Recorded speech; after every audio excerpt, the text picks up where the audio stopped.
Story 1. The Rise of Parisian Street Lamps.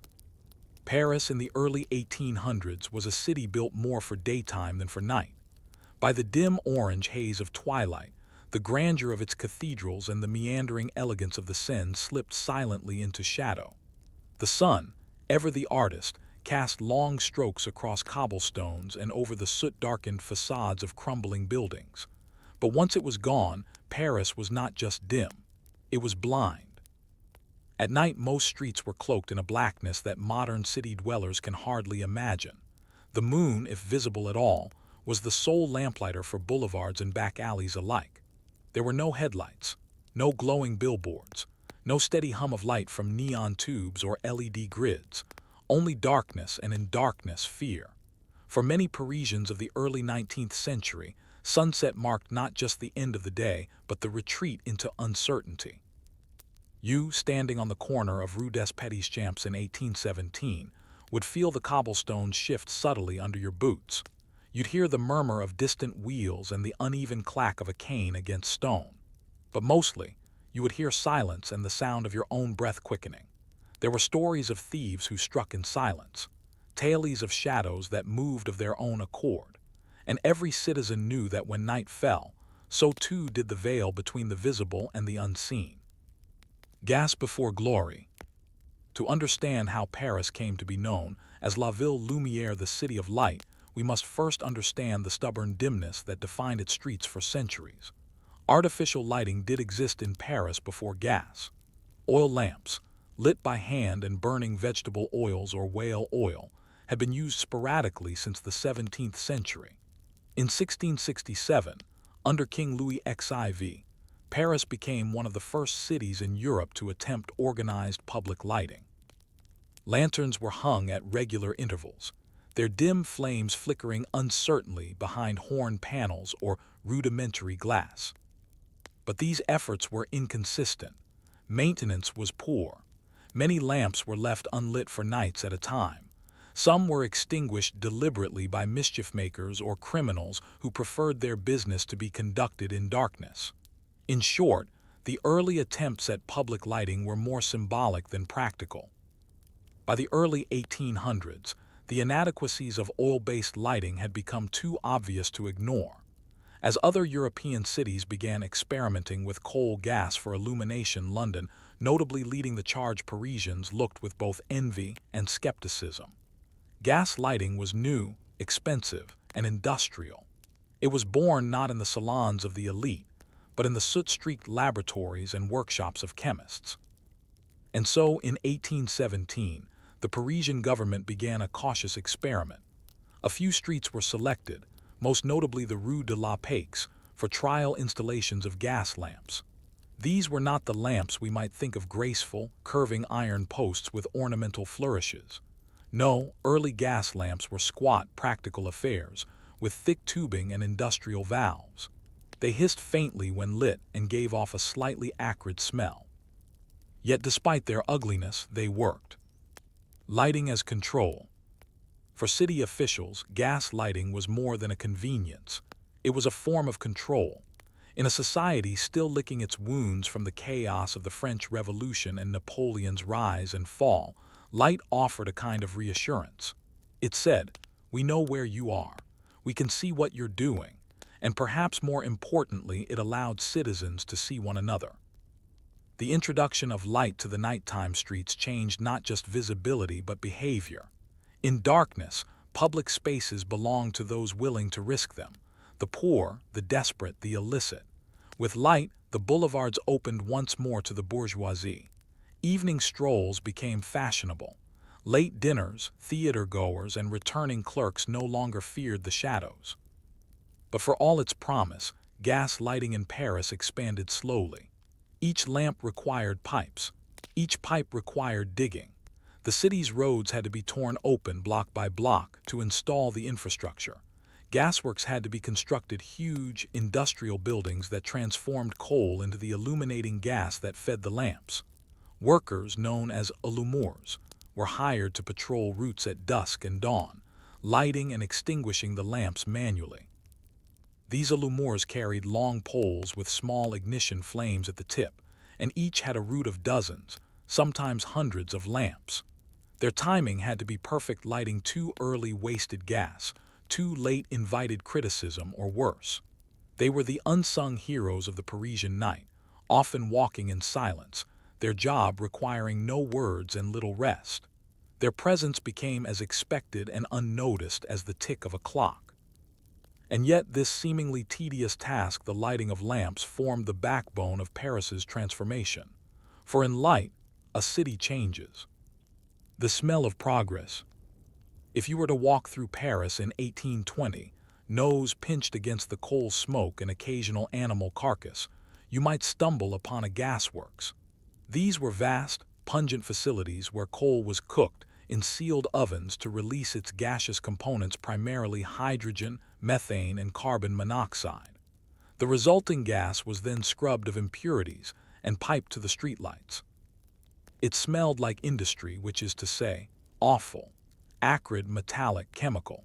A smell of progress, yes, but one that lingered in the throat. Residents living near the gasworks often complained of headaches, sore throats, and a general malaise. But in a century where the cause of disease was still not fully understood, these were accepted as mere inconveniences of modern life. These facilities, operated by private companies under state contract, became symbols of civic pride. Their chimneys belched progress into the air. Schoolchildren learned about the miracle of gas in lessons. Newspapers published diagrams of the gas pipelines under the city. And all the while, more and more lamps were installed, block by block, boulevard by boulevard. Yet even as Paris was being bathed in artificial light, not all citizens welcomed the change. Shadows of resistance. In poorer neighborhoods, particularly those along the city's fringes, Belleville, Montmartre, Ménilmontant, residents viewed the encroachment of gaslight with suspicion. Light meant scrutiny. Light meant visibility. For those living in marginal legality, vendors without licenses, families subletting rooms, workers meeting in secret, illumination was not liberation. It was exposure. Protests, though rare, did occur. Some were subtle, a lamp broken here, a pipe tampered with there. Others were more direct. In 1830, during the July Revolution, gas lamps became targets for rioters who saw them as symbols of state surveillance. The lamps were smashed, the pipes ruptured. The city plunged briefly back into darkness. Even in more stable times, the tension persisted. As Haussmann's renovations later cut broad new avenues through the city, each one lined with gas lamps, the older, narrower alleys were slowly erased. These were the hidden arteries of the old Paris, where darkness still reigned. As they disappeared, so too did a way of life that had existed in the margins. But such losses were rarely mourned in public. Instead, editorials praised the spread of light as the inevitable march of progress. Photographers, experimenting with new techniques, began to capture the glow of street lamps on wet pavement. Painters, too, took notice, impressionists like Pissarro and Caillebotte, whose night scenes glimmered with soft, hazy light. And so slowly, almost imperceptibly, night in Paris became less feared. A curious intersection.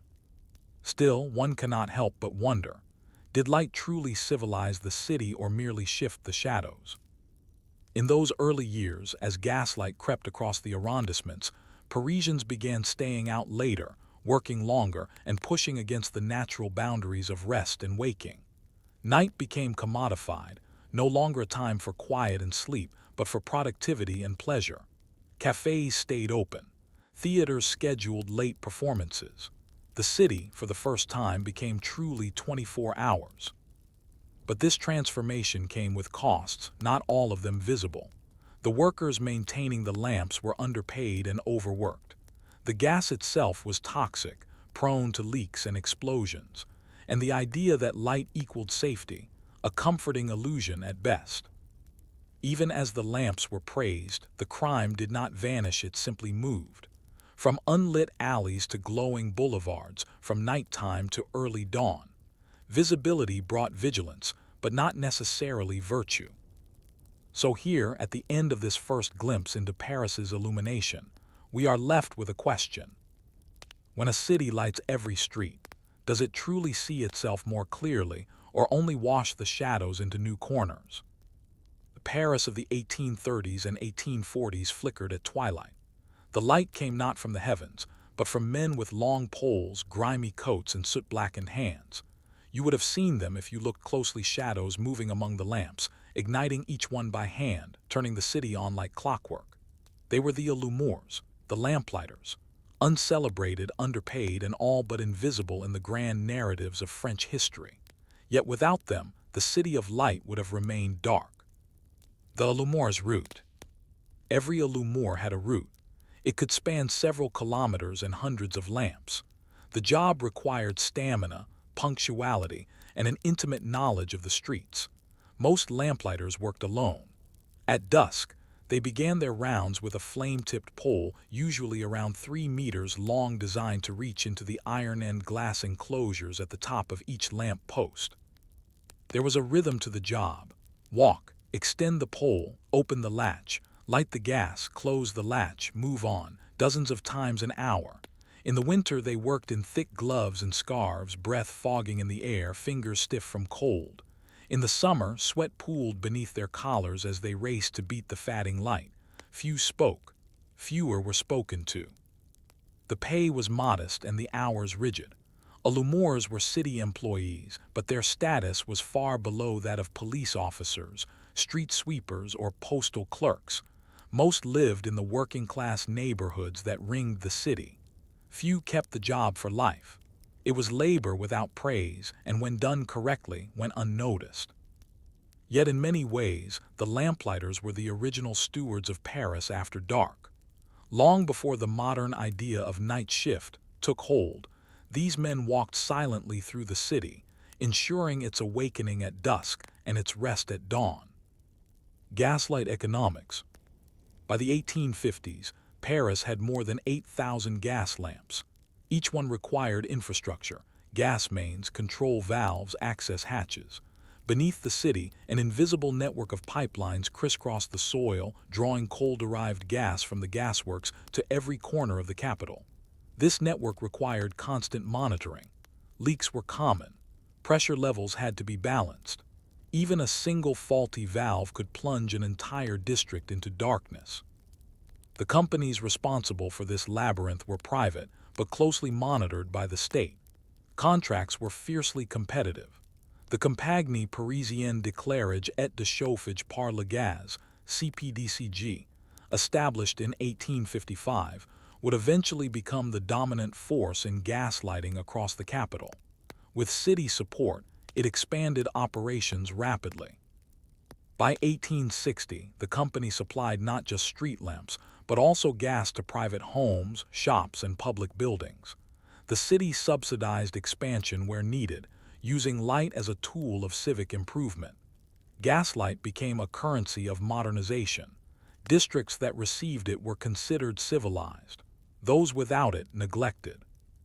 And so the economics of light created a hierarchy. The wealthier arrondissements, first, second, eighth, glowed brighter and earlier. The working-class districts, especially those outside the newly drawn city walls, were lit last. This disparity was not just symbolic, it shaped daily life. Where light touched, commerce bloomed. Where it did not, caution reigned. Nightlife redefined.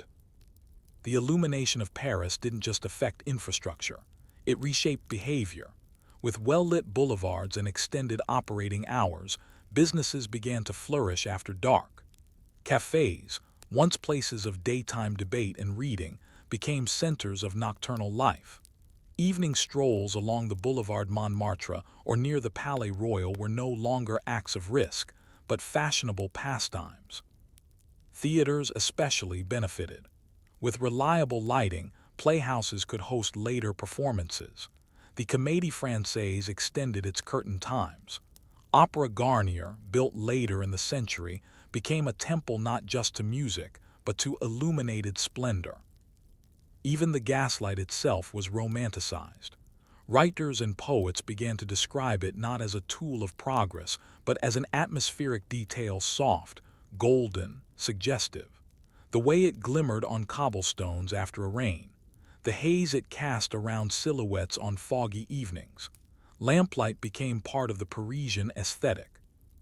Yet while the bourgeoisie embraced the night with newfound vigor, others found themselves caught in its changing rhythms. Workers of the night. Gaslight demanded new labor, not just lamplighters, but inspectors, engineers, pipefitters, leak detectors, and security staff. An entire ecosystem of night workers grew around the expansion of light. These men and occasionally women formed what we might call the invisible economy of illumination. They labored in silence and sleep deprivation. While the rest of the city celebrated modernity, they chased gas leaks through basements, climbed ladders to clean soot-blackened glass, and documented pressure levels in notebooks with stiff, ink-stained hands. Their tools were simple: wrenches, gauges, candles. Their clothing utilitarian. Their contribution enormous. And yet records of these individuals are sparse. The Parisian municipal archives list names, wages, occasional reports of accidents. In 1853, one lamplighter was severely burned by a backdraft from a faulty valve. In 1861, a gas engineer died of asphyxiation while inspecting a ruptured main in a cellar on Rue Oberkampf. Such incidents were noted, filed, and forgotten. But for every mishap recorded, dozens more went unnoticed. The dangers of gaswork were manifold: exposure to coal dust, toxic fumes, physical exhaustion. It was a job of patience and precision. One mistake, and a district could lose light for days. Still, workers applied in droves. Gaslight was the future, and being part of that future, even in the background, offered a kind of pride. Women in the glow. Though largely overlooked, women also played a role in the gaslit transformation of Paris. Not in the lamplighting itself that remained firmly a male domain, but in the industries that nightlights supported. The rise of late-night cafes and theaters created demand for servers, laundresses, seamstresses, and cleaners. These jobs, often held by women, expanded with the hours of illumination. As shops stayed open later, so too did the women responsible for their upkeep.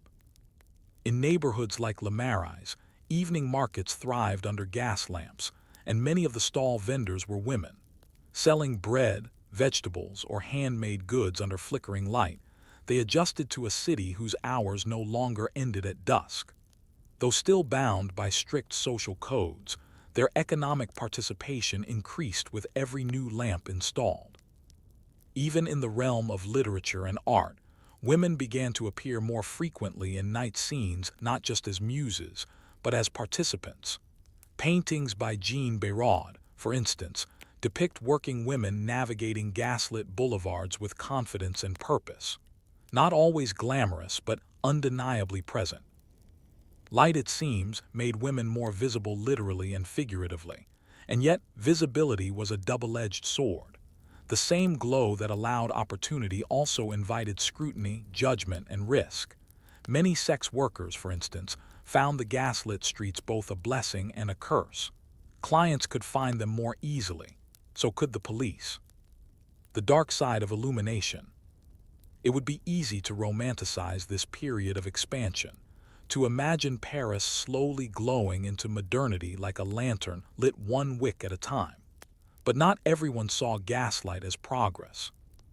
Critics emerged from both the literary and scientific communities. Some feared the health effects of coal gas exposure. Others lamented the loss of darkness itself. The night, they argued, was natural, necessary for rest, reflection, even romance. To erase it entirely was to rewrite the human clock. In 1857, a pamphlet circulated titled La Nuit Volée, The Stolen Night, written anonymously. It argued that gaslight was robbing the city of its circadian rhythm, turning workers into machines and citizens into consumers. It questioned whether the costs of continuous illumination, physical, mental, spiritual, had truly been considered. Though widely mocked at the time, the pamphlet hinted at a deeper concern, that in conquering darkness, society was surrendering something more fundamental: its respect for limits. Indeed, police records show an increase in certain crimes with the rise of gaslight. Pickpockets, now better able to see their marks, worked more boldly. Riots became easier to organize under visible conditions, and some citizens, emboldened by the presence of light, simply stayed out too late, drank too much, or said too much in public. Light, it turned out, did not banish chaos, it merely illuminated it. By the close of the 1860s, gaslight was no longer an experiment. It was the norm. Paris had been transformed visibly, structurally, economically, yet questions remained. As light spread across every boulevard and alley, had the city truly been improved or merely rearranged under new terms of visibility? The transformation of Paris by gaslight was not a singular moment, but a process, a layering of steel and flame, policy and practice, darkness and light. By the final decades of the 19th century, the city had achieved something both subtle and monumental. It had redefined night. Yet, as with all revolutions, especially the quiet ones, the bureaucratic ones, the glow of innovation never stays still for long. As the 1880s arrived, the familiar hissing warmth of gas lamps faced a new challenger. It was colder, whiter, and in the beginning far less poetic. Its name was electricity. The electric question. The first electric streetlights in Paris were tested in 1878 during the Exposition Universelle, an event meant to celebrate technological progress and national pride. Installed along the Avenue de l'Opéra and parts of the Place de l'Opéra, these lights dazzled crowds and disoriented horses. Unlike gaslight's flickering amber glow, these new lights' arc lamps were piercing, almost surgical in their intensity. Their mechanism was entirely different. Instead of burning gas within a glass enclosure, arc lamps used electrical current to leap between two carbon rods, producing a blinding white-blue flame that hummed audibly in the night air. People squinted. Some turned away. Others clapped. This was not gentle illumination. It was domination. Still, arc lighting was not yet practical for widespread use. The devices were expensive, required skilled maintenance, and the infrastructure, electrical wires, dynamos, and reliable power sources, was still in its infancy. Yet a seed had been planted. If gaslight had been revolutionary, electricity promised something even more radical: permanence. Unlike gas, electricity didn't flicker with the wind. It didn't rely on someone climbing a ladder. It didn't leak poison into basements or risk explosion in the sewers. And perhaps most importantly, it could be controlled remotely. Within a few decades, electricity would become the foundation of modern illumination. But in the 1880s, gaslight was still king, and Paris still bathed in its smoky crown. A world looking on. By the late 19th century, other cities looked to Paris not just for fashion or philosophy, but for infrastructure. Paris had become a model of urban modernity, a place where sewage flowed underground, trees lined boulevards, and night glowed with manufactured light. American cities like New York and Chicago studied Parisian street lamp grids. Eastern European capitals like Budapest and Warsaw sought French engineers to design their gas systems. Even London, which had introduced gaslight earlier, acknowledged Paris's superior aesthetic integration. The very phrase "city of light" began to transcend metaphor. Paris wasn't just a cultural beacon, it was literally brighter. And yet, as with all titles, the glow masked complexities beneath. Many of the city's poorest neighborhoods remained underlit. Complaints about gas pressure, soot buildup, and inconsistent lighting were routine in the municipal council minutes. Protests against private gas companies continued sporadically, especially as prices rose in the 1890s. Moreover, the very concept of lighting the people remained fraught.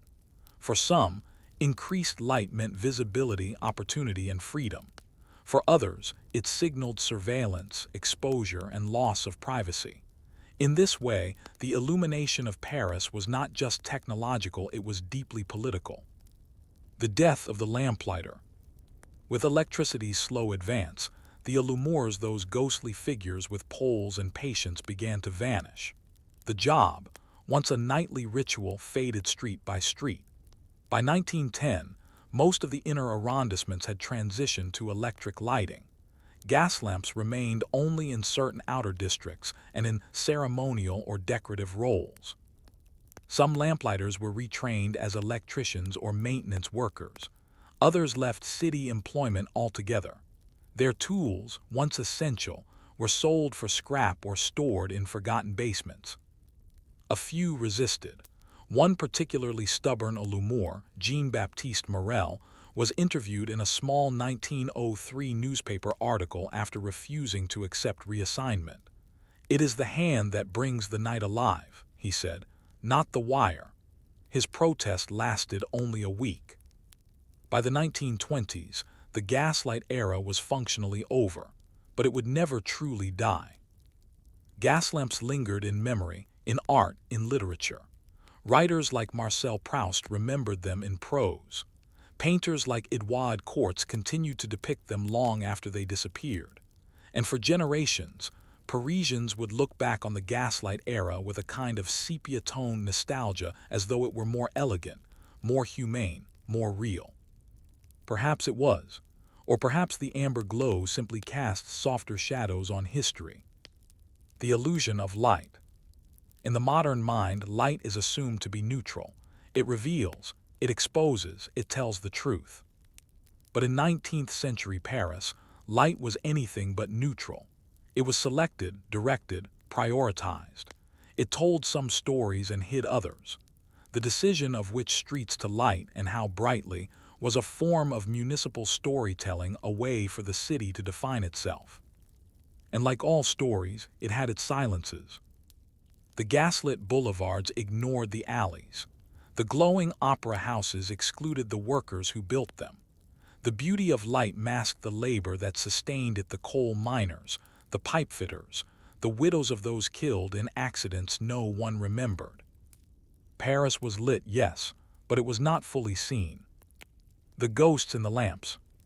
Today, a few original gas lamps still flicker in Paris, especially in places like Isle Saint-Louis, Rue de l'Abreuvoir, or tucked behind the Pantheon. They are relics, preserved for charm more than function. Yet their presence still whispers of a time when the city's very breath was fire. Stand beneath one, and you can almost hear the faint hiss of gas, the creak of a lamplighter's boots on stone. You can smell the trace of soot. You can feel the dark pressing just outside the radius of the light. That tension, the coexistence of glow and shadow, is the inheritance of every modern city. Because in truth, Paris never became the city of light. Not entirely. It became a city obsessed with light, with what it could reveal, with what it could hide. And so, as you walk its streets today, blinking beneath LED bulbs and traffic signals, consider what was lost when we lit every corner. Consider the rhythms we erased, the mysteries we flattened. Consider what it means to illuminate a city, not to see it better but to control it. In chasing away the dark, did Paris also chase away something human? Story 2. The Forgotten Laundry Women of the Seine. Before the grand boulevards, before the metro, before department stores shimmered beneath glass domes, Paris was a city that stank. The Seine, that iconic river which tourists now photograph beneath arched bridges, was in the 19th century a flowing paradox, both lifeblood and latrine. It carried barges and corpses, fish and feces. And in its cold, slow-moving waters, thousands of women bent over their labor, day after day, washing the linens of an empire with nothing but soap, sticks, and skin cracked raw from cold. These were the lavandières, or washerwomen. You would not have found their names in the newspapers. Their hands wrote no political manifestos. Their lives rarely made it into literature. Yet without them, Paris would have drowned in its own dirty laundry. Washing by the river. Picture yourself standing on the banks of the Seine in the early 1850s, near the Pont Marie. It's just after dawn. The fog still clings to the surface of the river like an old sheet. And there they are, dozens, sometimes hundreds of washerwomen already at work.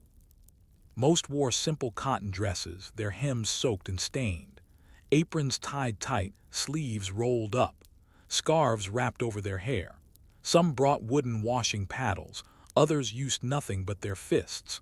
The larger washboards and tubs would come later in the day, carried in carts from the surrounding arrondissements.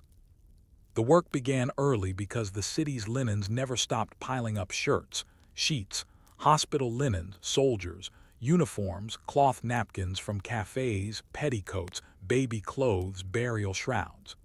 Each piece a symbol of someone else's life, someone else's wealth, someone else's waste. Most washerwomen were not working for their own households. They cleaned for others, for the wealthy, for businesses, for institutions. In this way, their labor was not just physical, it was intimate. They knew the stains of the bourgeoisie, the scent of their perfumes, the soiling of their undergarments. In short, they knew the truths the city preferred not to speak. The lavoirs, floating workhouses. While some washing was done at home or in small courtyards, the vast majority of industrial-scale laundry in 19th century Paris happened at the lavoirs, flottants, floating washhouses anchored along the banks of the Seine and the Canal Saint-Martin. These were long, flat, rectangular structures, almost like barges, with low roofs and slatted sides. Inside, a sloping floor allowed water to be pulled directly from the river. Women knelt or bent for hours over rows of troughs, scrubbing fabric with blocks of savon de Marseille, the famous hard soap of southern France, then beating them rhythmically against the stone basins. In winter, their hands blistered and cracked from the cold. In summer, the stench of the river mingled with sweat and soap, creating a choking humidity. The lavoirs were dark, hot, and damp. There were no safety standards, no ventilation, no ergonomic benches. Yet they were also spaces of community, however fragile. Women talked, gossiped, sang. Some brought their children, who played between the washing stations or slept on piles of damp linens. The city licensed these lavoirs, but oversight was minimal. Often owned by private individuals, the facilities charged fees for access to water and space. In poor districts, some lavoirs doubled as living quarters, with families sleeping among the sheets they washed. And here, among the suds and stories, a rough sort of democracy emerged. Young and old, married and widowed, mothers and daughters all bent together at the waist, all soaked in the same water. A workforce without rights. By the 1860s, an estimated 25,000 to 30,000 washerwomen worked in Paris. This made them one of the largest single occupational groups in the city. Yet they had no union, no official representation, and almost no legal protections. Their wages were pitiful, most earned by the piece, not the hour. Payment depended on speed and reputation. A broken button or damaged hem could mean dismissal. Many worked on rotating contracts or informal agreements, vulnerable to dismissal at any moment. The physical toll was immense. Constant bending led to chronic back pain. The chemicals in soap caused skin conditions. The repetitive motion wore down joints.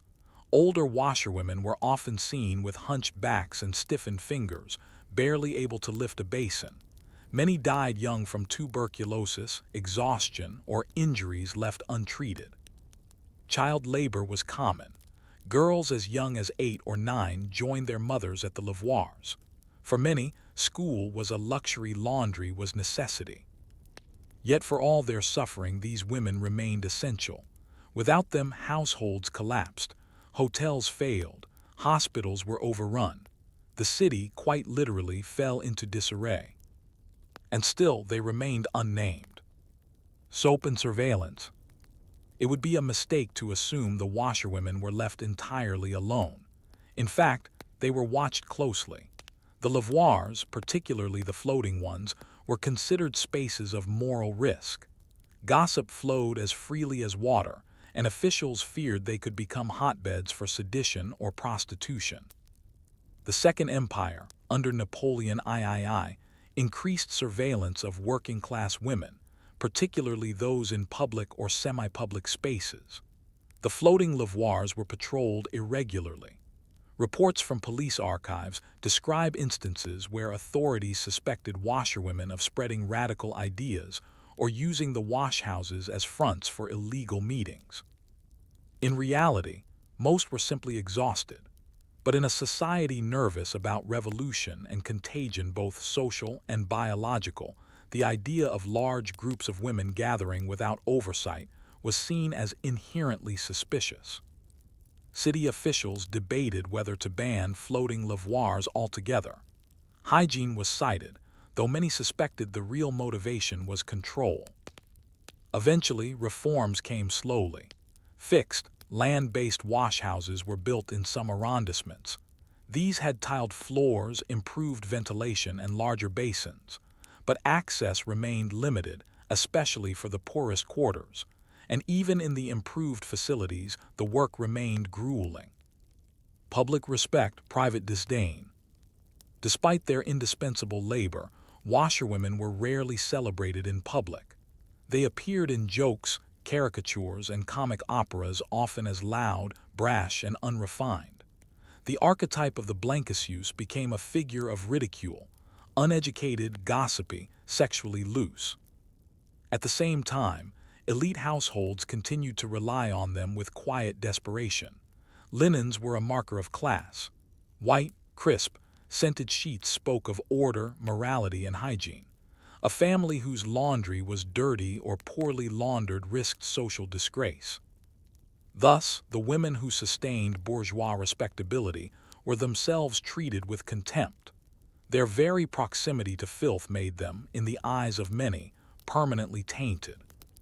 Some tried to escape the cycle. A few washerwomen saved enough to open small laundries of their own. Others married into better circumstances. But most remained where they began, on the banks of the river, bent over someone else's stains. As twilight fell and the gas lamps began to glow, the last of the washerwomen wrung out their final linens, packed their bundles, and trudged home through streets that smelled faintly of soap and sweat. Tomorrow, the work would begin again. But what happens when the women who scrub the city clean begin to see themselves as more than laborers, when they start to speak, to organize, to demand? In the quiet, wet world of the washerwoman, few things seemed revolutionary. Days passed in suds and sore backs, the steady rhythm of wringing and rinsing broken only by gossip, the cries of children, or a shouted warning about a drifting corpse in the river. Yet history has a curious way of collecting its actors from the margins. While the bourgeoisie debated politics in cafes and salons, while clerks filled ledgers by lamplight, while police tracked pamphleteers through darkened alleys, the washerwomen of Paris watched. They listened, and eventually they acted. The February days of 1848. Paris in February 1848 was a powder keg. Discontent simmered across the working class, unemployment was rampant, food prices had risen, and the July monarchy of Louis Philippe had grown increasingly authoritarian. Political clubs were banned, public dissent suppressed. The city was restless. And then it snapped. On February 22, banned political banquets, one of the few ways citizens could still express political opinion, were the final straw. Crowds gathered, barricades went up, and Paris, once again, found itself in revolution. Among the many overlooked participants in these uprisings were the washerwomen. They didn't lead mobs or carry rifles, but they had reach. In a city of neighborhoods, they moved between classes and across arrondissements. They knew which houses were empty, which shopkeepers were sympathetic, where food might be hidden, which officers beat their wives. On the morning of February 24, as fighting spread across the city, several washerwomen from the Faubourg Saint-Antoine reportedly blocked access to a floating lavoir, using overturned tubs and carts to delay police movement. It was a small act, but a symbolic one. Work was being sacrificed for resistance. Later that day, as the king abdicated and fled to England, the streets erupted in celebration. But in the lavoirs, the women were cautious. They'd seen revolutions come and go, and they knew too well that change didn't always reach the riverbanks. Laundry as witness. Throughout the 19th century, as Paris reeled from regime to regime, war to war, the washerwomen remained constant. But they were never merely observers.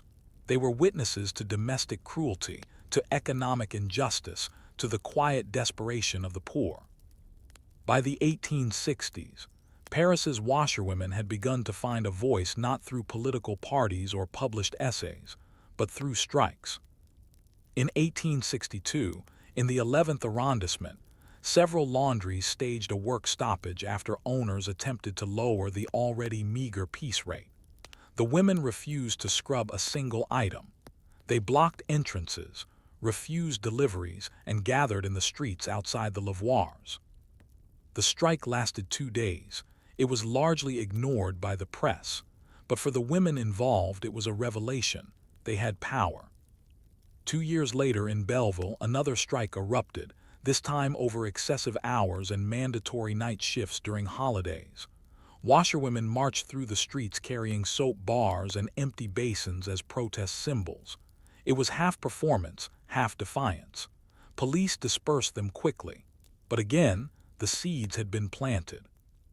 Though many of these early actions failed in their immediate goals, they built a tradition of resistance, one rooted in soap and soaked fabric, in aching backs and unspoken solidarity. The Commune and the Bloody Week. Then came the Commune. The Paris Commune of 1871, a radical socialist government that controlled the city from March to May, was one of the most dramatic and short-lived experiments in worker-led governance in modern history. Following France's defeat in the Franco-Prussian War, Paris erupted once more. Workers, intellectuals, and disaffected soldiers seized the city, declaring their own government, independent of the conservative regime in Versailles. And among the communards, washerwomen once again played their part. This time they were not just bystanders, they were participants. Historical accounts describe groups of washerwomen organizing food and supplies for the National Guard, mending uniforms, and nursing the wounded. More than one served as couriers, moving messages between barricades and lavoirs. A few took up arms, though their names have largely vanished from official records. One name survives: Louise Mitchell, not a washerwoman by trade, but a schoolteacher and one of the Commune's most iconic figures. In her memoirs, she wrote often of working-class women, especially those in laundry and domestic service, and described their courage with reverence. It was said that during the Semaine Sanglante, the Bloody Week, when government forces brutally retook Paris, women were among the last to fall back from the barricades in Belleville and Montmartre. Washerwomen, it turned out, were not as forgettable as the city had hoped. After the fall, the suppression of the Commune was swift and savage. Estimates vary, but as many as 20,000 Parisians were killed in the final week of fighting. Thousands more were arrested, imprisoned, or exiled to penal colonies. Many washerwomen who had supported the Commune openly or quietly were among the condemned. Some were charged simply for aiding communards with food or shelter. Others were accused of inciting rebellion based on rumors or spiteful neighbors. Most were poor, illiterate, unable to mount a legal defense. Court records from 1871 are filled with names like Marie Jean claimants, each sentenced for crimes as vague as agitation or association with sedition. And then silence. They disappear from history as quickly as they had emerged. But their legacy lived on, not in statues or textbooks, but in the evolution of labor itself. Within decades, Paris would see the rise of organized workers' unions, women's advocacy groups, and reformist movements demanding fairer wages and hours. The laundresses of the Seine had shown what was possible, even if they hadn't lived to see it. Soap and symbolism. In the years following the Commune, public representations of washerwomen began to shift. Artists like Edgar Degas and Jean Francois Raffaelli painted them not just as background figures, but as subjects of study, stoic, worn, powerful. One such image, Repassuses by Degas, shows two women ironing in a cramped space, sweat on their brows, muscles taut. It is not sentimental, it is not romantic, it is honest. Writers, too, began to reconsider their portrayals. Novels such as Émile Zola's L'Assommoir, 1877, delved deeply into the life of Gervaise, a laundress trying to survive in the working-class slums of Paris. Her struggles, economic, emotional, physical, became emblematic of the invisible suffering behind the city's elegant surface. Still, public policy lagged behind art. It wasn't until the late 1880s that standardized safety regulations for washhouses were introduced, and even then, enforcement was spotty. By the dawn of the 20th century, machine-driven laundries had begun to appear. Gas-heated rollers, mechanized tubs, and electric drying cabinets began to reduce the physical labor required. Slowly, painfully, the age of hand-washing passed. The lavoirs flottants were dismantled or converted. The washerwomen, if they continued to work, now did so in industrial laundries, anonymous buildings tucked behind courtyards or down alleys. The river no longer echoed with their songs. But the memory lingered. They had stood in water up to their shins, scrubbed out the sins of a city that hardly noticed them. And when the moment called, they had risen, soap still on their hands, shoulders squared not just as workers but as citizens. Yet as machines replaced muscles and private laundries replaced public washhouses, what happened to the community the lavoirs had built? Could anything like it survive in the new, mechanized world? By the close of the 19th century, the soft splash of linens being scrubbed in the Seine had become an increasingly rare sound. The once indispensable washerwomen of Paris, the Lavandières, the Blanchiseuses, the basin-bent lifeblood of the city's hygiene, were fading into the folds of a new era. Their disappearance wasn't sudden. No decree outlawed the washerwoman. No switch was flipped to silence their voices. But change, slow and methodical, worked its way through the fabric of the city just as it always does.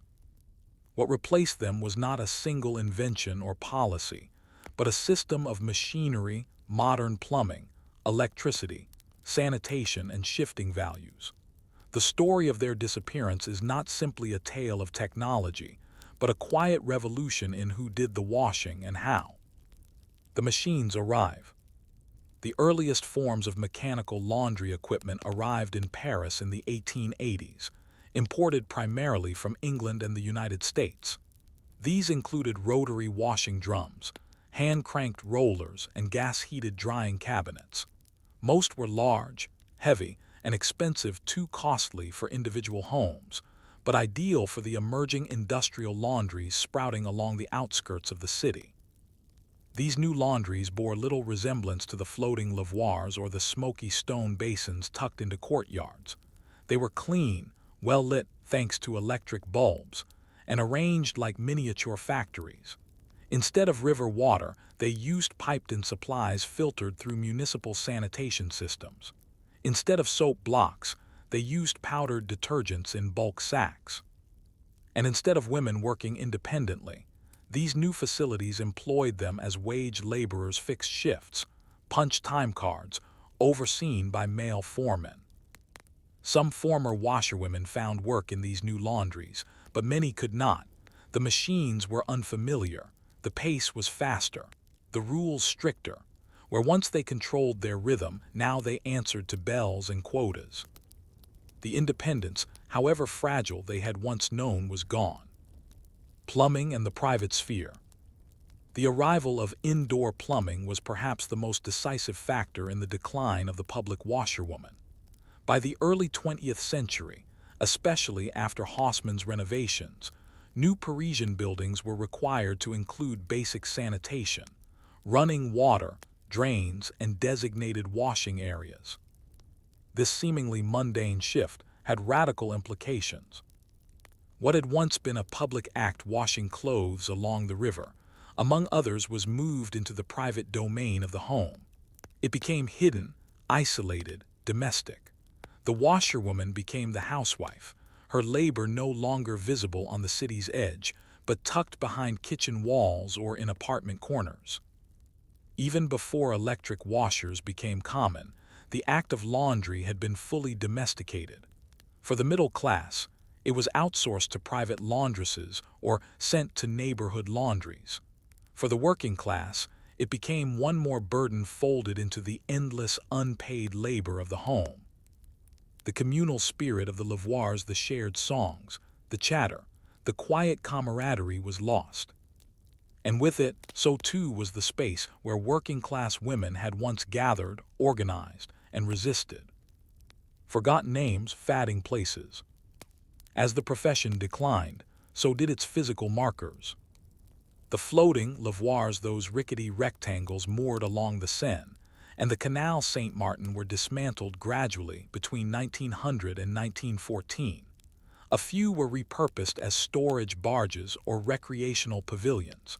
Most were scrapped. Fixed washhouses remained longer, especially in poorer districts. By 1925, there were still around 150 public lavoirs scattered across Paris, but they too began to vanish, replaced by municipal laundries and private services. By the 1950s, only a handful of functioning public washhouses remained. Most had been repurposed, turned into garages, storage rooms, or simply demolished. The last public lavoir in Paris, located in the 13th arrondissement, officially closed in the 1970s. Very few plaques mark where the lavoirs once stood. Fewer still mention the women who worked in them.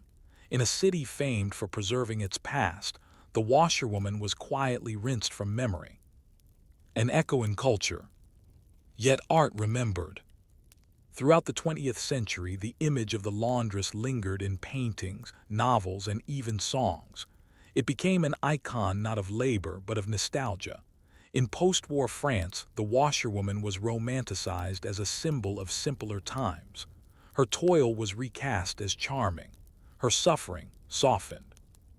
This sentimentality can be found in works like Maurice Chevalier's songs or in films like La Femme du Boulanger, where working-class women were rendered with affectionate simplicity but rarely complexity.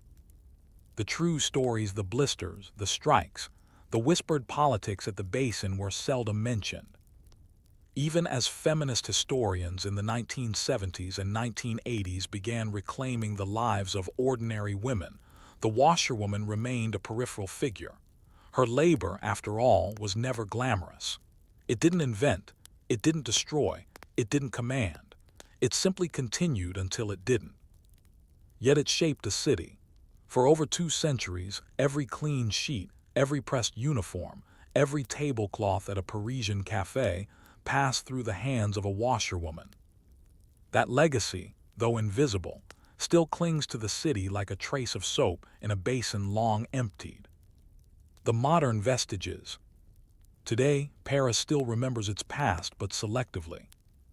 A few names preserve the memory. Streets like Rue des Blanchiseuses or Rue de la Lingerie hint at the old profession.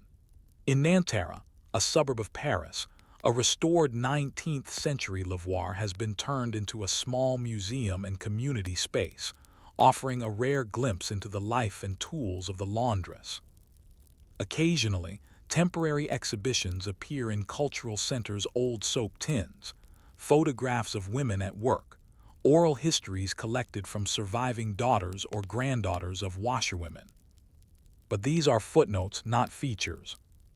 The washerwoman, once as essential as the lamplighter or the baker, has been largely left to history's gray linen drawer, folded, faded, and forgotten. And yet her story lingers. In every washing machine hum, in every neatly folded napkin at a Parisian bistro, in the smell of soap that clings to morning air, there remains a trace, a barely visible watermark of the women who kept the city clean when no one else would. In erasing the washerwomen from its streets, did Paris also lose one of its last truly public spaces for working-class women? And in making laundry private, did we forget what it once revealed about the city and about ourselves? Story 3. Haussmann's Paris, the boring details of urban transformation.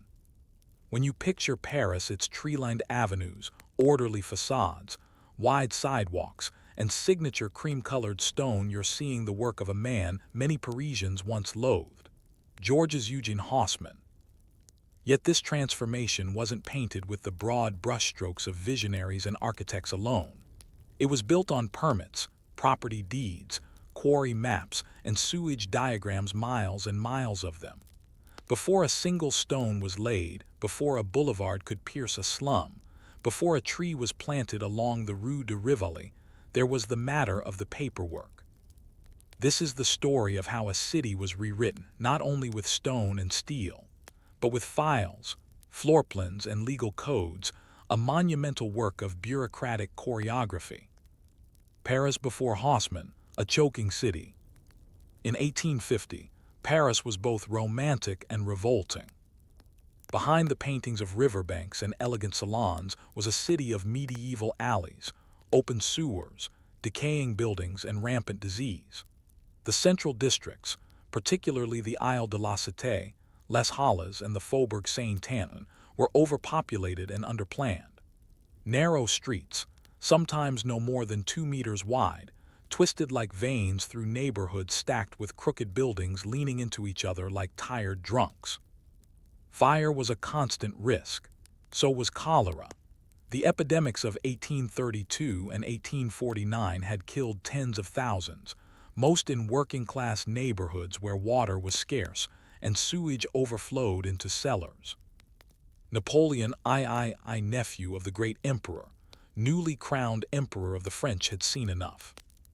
In 1853, he appointed Haussmann as prefect of the Seine with a mandate that was vague in tone but vast in scope: modernize Paris. What followed was not a clean, sudden reinvention, but a painfully detailed and incremental process of permits, expropriations, lawsuits, drainage surveys, and demolition reports. The revolution would begin at a drafting table. The anatomy of a boulevard. Haussmann's team approached urban planning like an engineer approaching a bridge. The goal was not beauty, it was flow.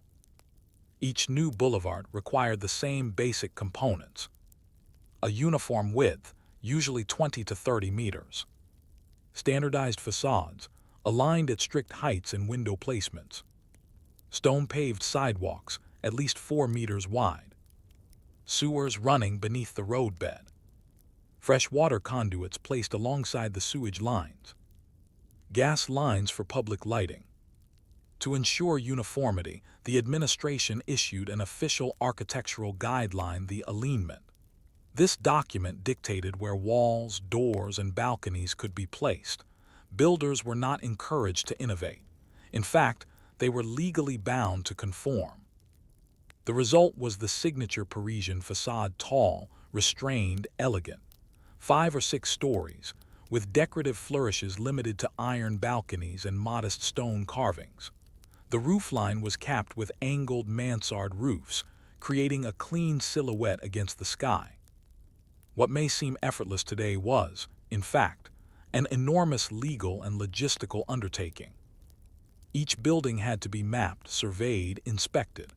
Every owner had to be notified, offered compensation, or threatened with expropriation. The city hired hundreds of clerks, surveyors, notaries, and cartographers. Filing cabinets were filled, then replaced, then stacked again. Haussmann's team produced more paperwork than bricks. Expropriation, eviction, and expense. Contrary to popular myth, Haussmann did not simply draw a line across a map and send in demolition crews. There was process, cold, bureaucratic process. First came the declaration of public utility, a legal announcement that a certain street or area was now deemed necessary for the good of the city. This triggered a survey, where agents went door to door cataloging properties. Then came compensation negotiations. Owners were offered money for their land, based on government-assessed values. If they refused, the city invoked expropriation par utilité publique, a legal mechanism allowing compulsory purchase. Tenants, especially poor ones, had fewer protections. In some cases, they received small stipends to help with relocation, but more often, they were simply informed that the building would be demolished within weeks.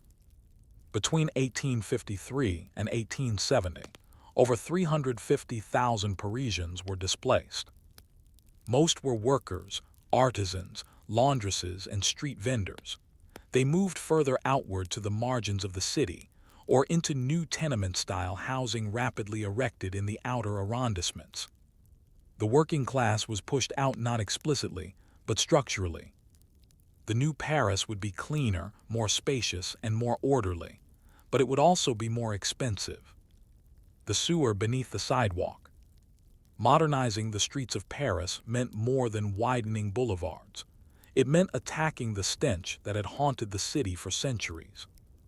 The Paris sewer system, originally built in the early 1800s under Napoleon I, was in desperate need of expansion. Haussmann's renovation included a complete overhaul of underground infrastructure. Led by engineer Eugene Belgrand, the new system expanded to over 560 kilometers of sewer tunnels by 1878. These tunnels were massive, often over 2 meters high, and built from sturdy cut stone, with channels wide enough to allow inspection boats to pass through. Every new boulevard included a sewer beneath it. Each sewer included a storm drain for rainwater, a foul water channel for toilets and wastewater, a freshwater channel for cleaning and emergency use. Access was provided through manholes and side passages.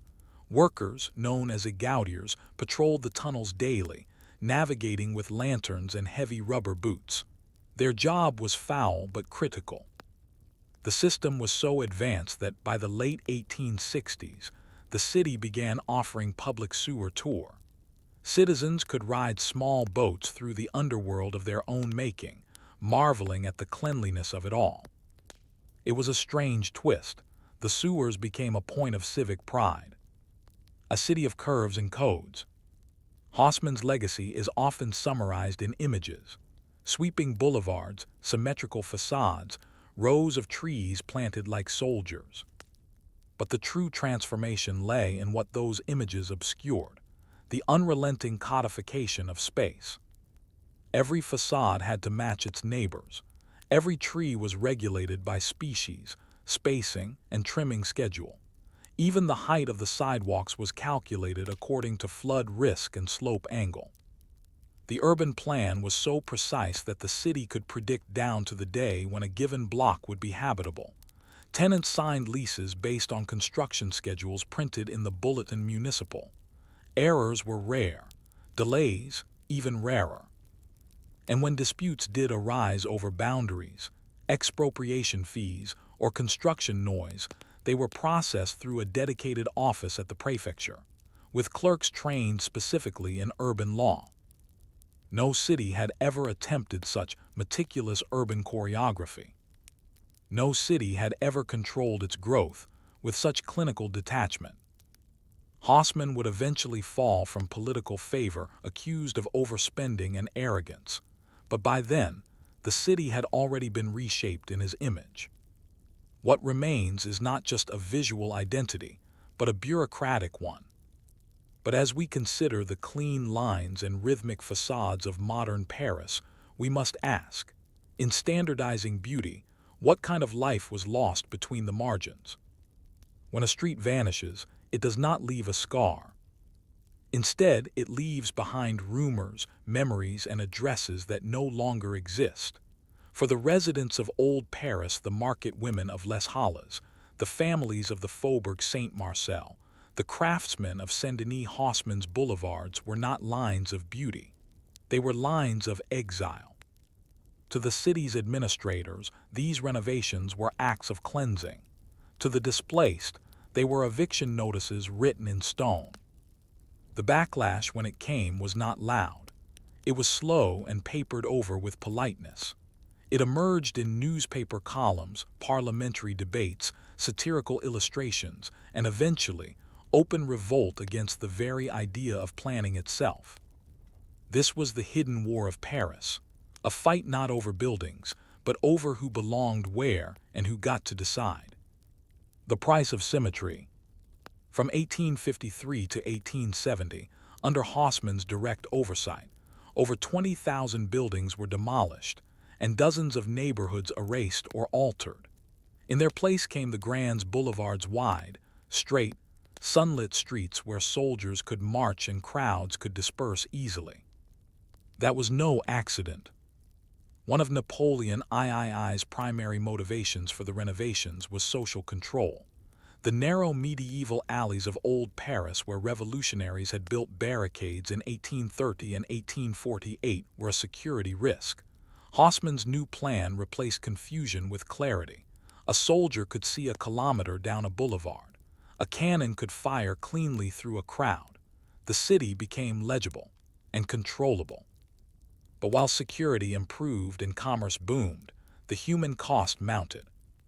Property prices skyrocketed. Entire districts became unaffordable to the working class. Middle-class families found themselves pushed to the outer arrondissements or into the suburbs, where municipal services were limited and public transit minimal. Renters who had once lived a short walk from their workplace were now forced to commute long distances by foot. Laundresses, carpenters, clerks, porters, these people formed the invisible infrastructure of the city, and they were being shuffled outward, far from the polished facades of the new Paris. The irony was sharp. In beautifying the city, the administration had made it harder to live in. The people pushed back. Resistance to Haussmann's renovations was varied, but persistent. One of the earliest and most vocal critics was Victor Hugo. Though in exile during much of Haussmann's tenure, Hugo published scathing commentary about the destruction of historic streets. In a letter from Guernsey, he lamented, "Paris has become a uniform shell, a facade of stone masks. Behind them, the soul of the city is vanishing." In the Parisian press, satirical newspapers such as La Charivari and La Lanterne published political cartoons depicting Haussmann as a kind of architectural tyrant, sometimes bulldozing homes with his own hands, sometimes drawing gridlines over citizens' faces. By the 1860s, the term Haussmannization had entered the language as a shorthand for authoritarian remodeling. It was no longer just about Paris. It was about control masked as improvement. Parliament began to take notice. Opposition deputies accused Haussmann of inflating costs, favoring wealthy developers, and issuing expropriation notices with little oversight.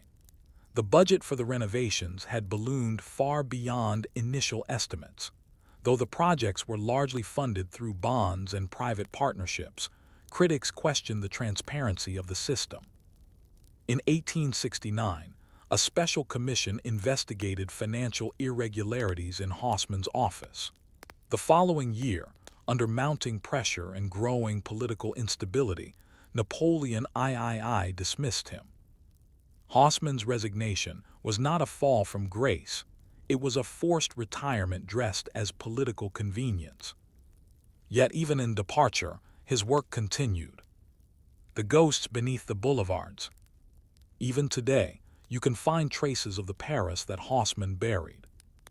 The Rue de la Ville Draperie, once a bustling commercial artery near the Seine, survives only as a name on archival maps. The Cour des Miracles, where vagrants once gathered and faked ailments for alms, was raised to make room for the Boulevard de Sébastopol. Dozens of medieval churches, markets, and homes were swept away to widen streets like Avenue de l'Opéra and Boulevard Saint-Michel. For residents, these demolitions weren't abstract. They were personal. A shop lost meant a family income ended. A neighborhood destroyed meant the loss of networks of trust, familiar faces, local bakers, neighbors who might watch your children or lend you flour. And while some of those displaced found new homes in the new neighborhoods of the 16th or 17th arrondissements, most were pushed into densely packed suburbs like Saint-Denis, Ivry-sur-Seine, or Aubervilliers, places far from the grandeur of Haussmann's Paris, and far from the memory of the city center. Resistance by preservation.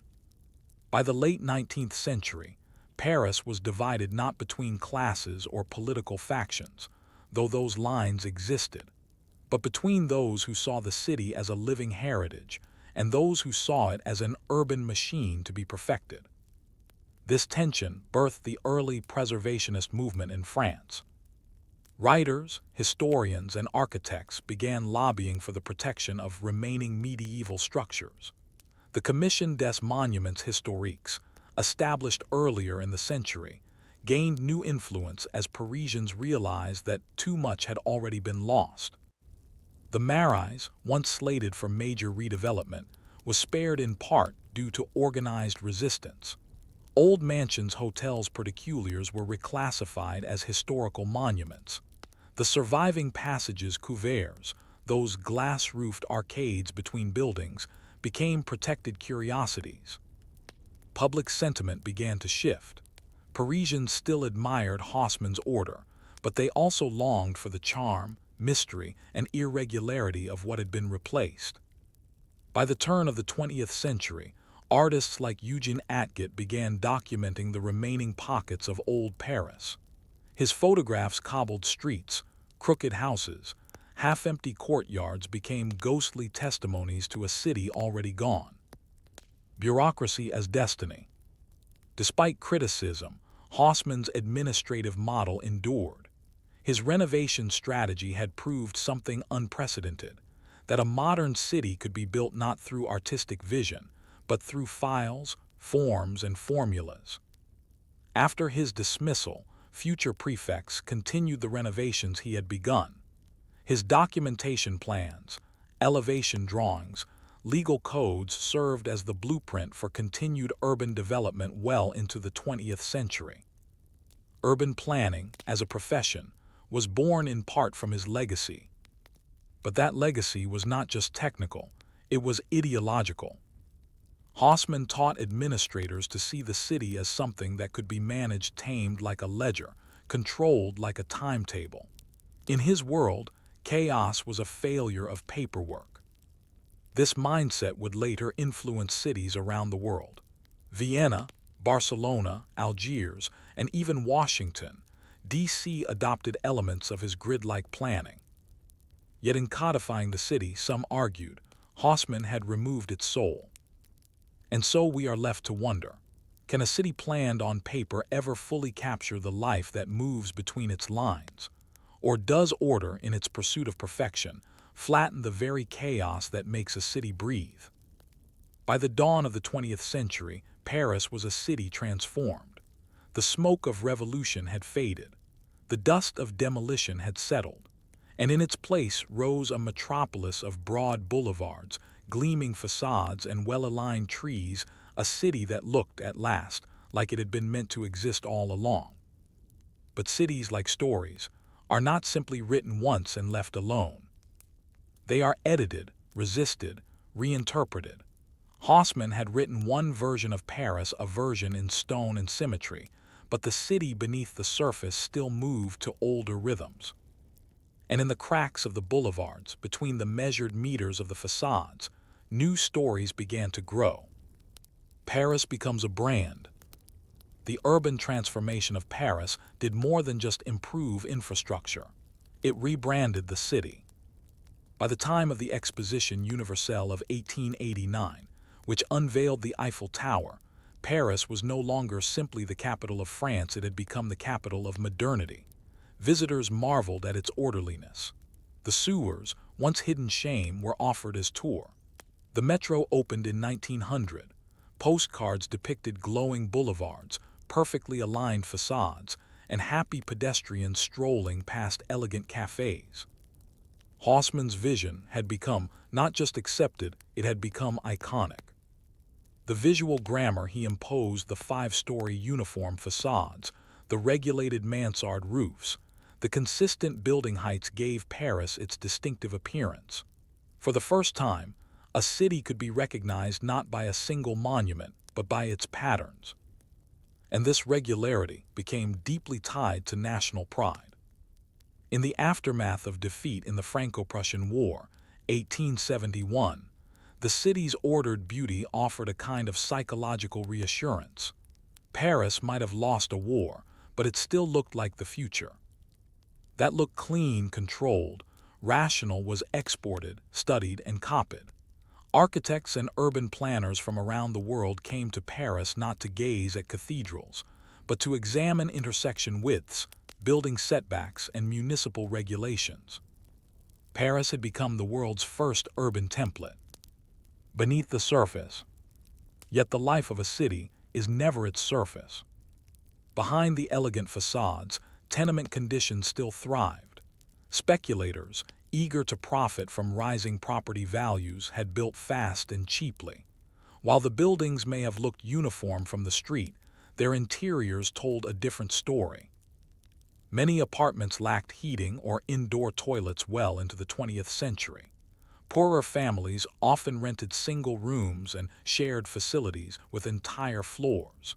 The city's beauty had become a mask, one that hid the unequal realities inside. The working classes who had once lived in the central arrondissements were now pushed into new suburbs like Pantin, Bagnolet, and La Courneuve, where transit was unreliable and public services inconsistent. These outer zones, later called the banlieues, became, over time, repositories for the people who no longer fit within the image of Paris that Haussmann had helped create. And thus a spatial divide was born, one that persists to this day. The neighborhoods that resisted. Not all of Paris bent to Haussmann's pen. Some districts, either by accident or resistance, escaped complete renovation. The Marais, once a noble quarter turned working-class enclave, avoided major demolition due to delays and shifting political priorities. So did parts of Montmartre, which remained a maze of narrow streets and irregular lots. In these neighborhoods, life continued at a slower, less regulated pace. Here, artists and radicals found cheap rents and anonymity. Bohemians set up studios in crooked garrets. Cafes served cheap wine alongside whispered debates about politics and art. The irregularity, the very thing Haussmann had sought to erase, became a magnet for those seeking freedom from conformity. These pockets of old Paris slowly gained cultural capital. By the 1920s, preservationists were lobbying for their protection. By the 1960s, they were chic.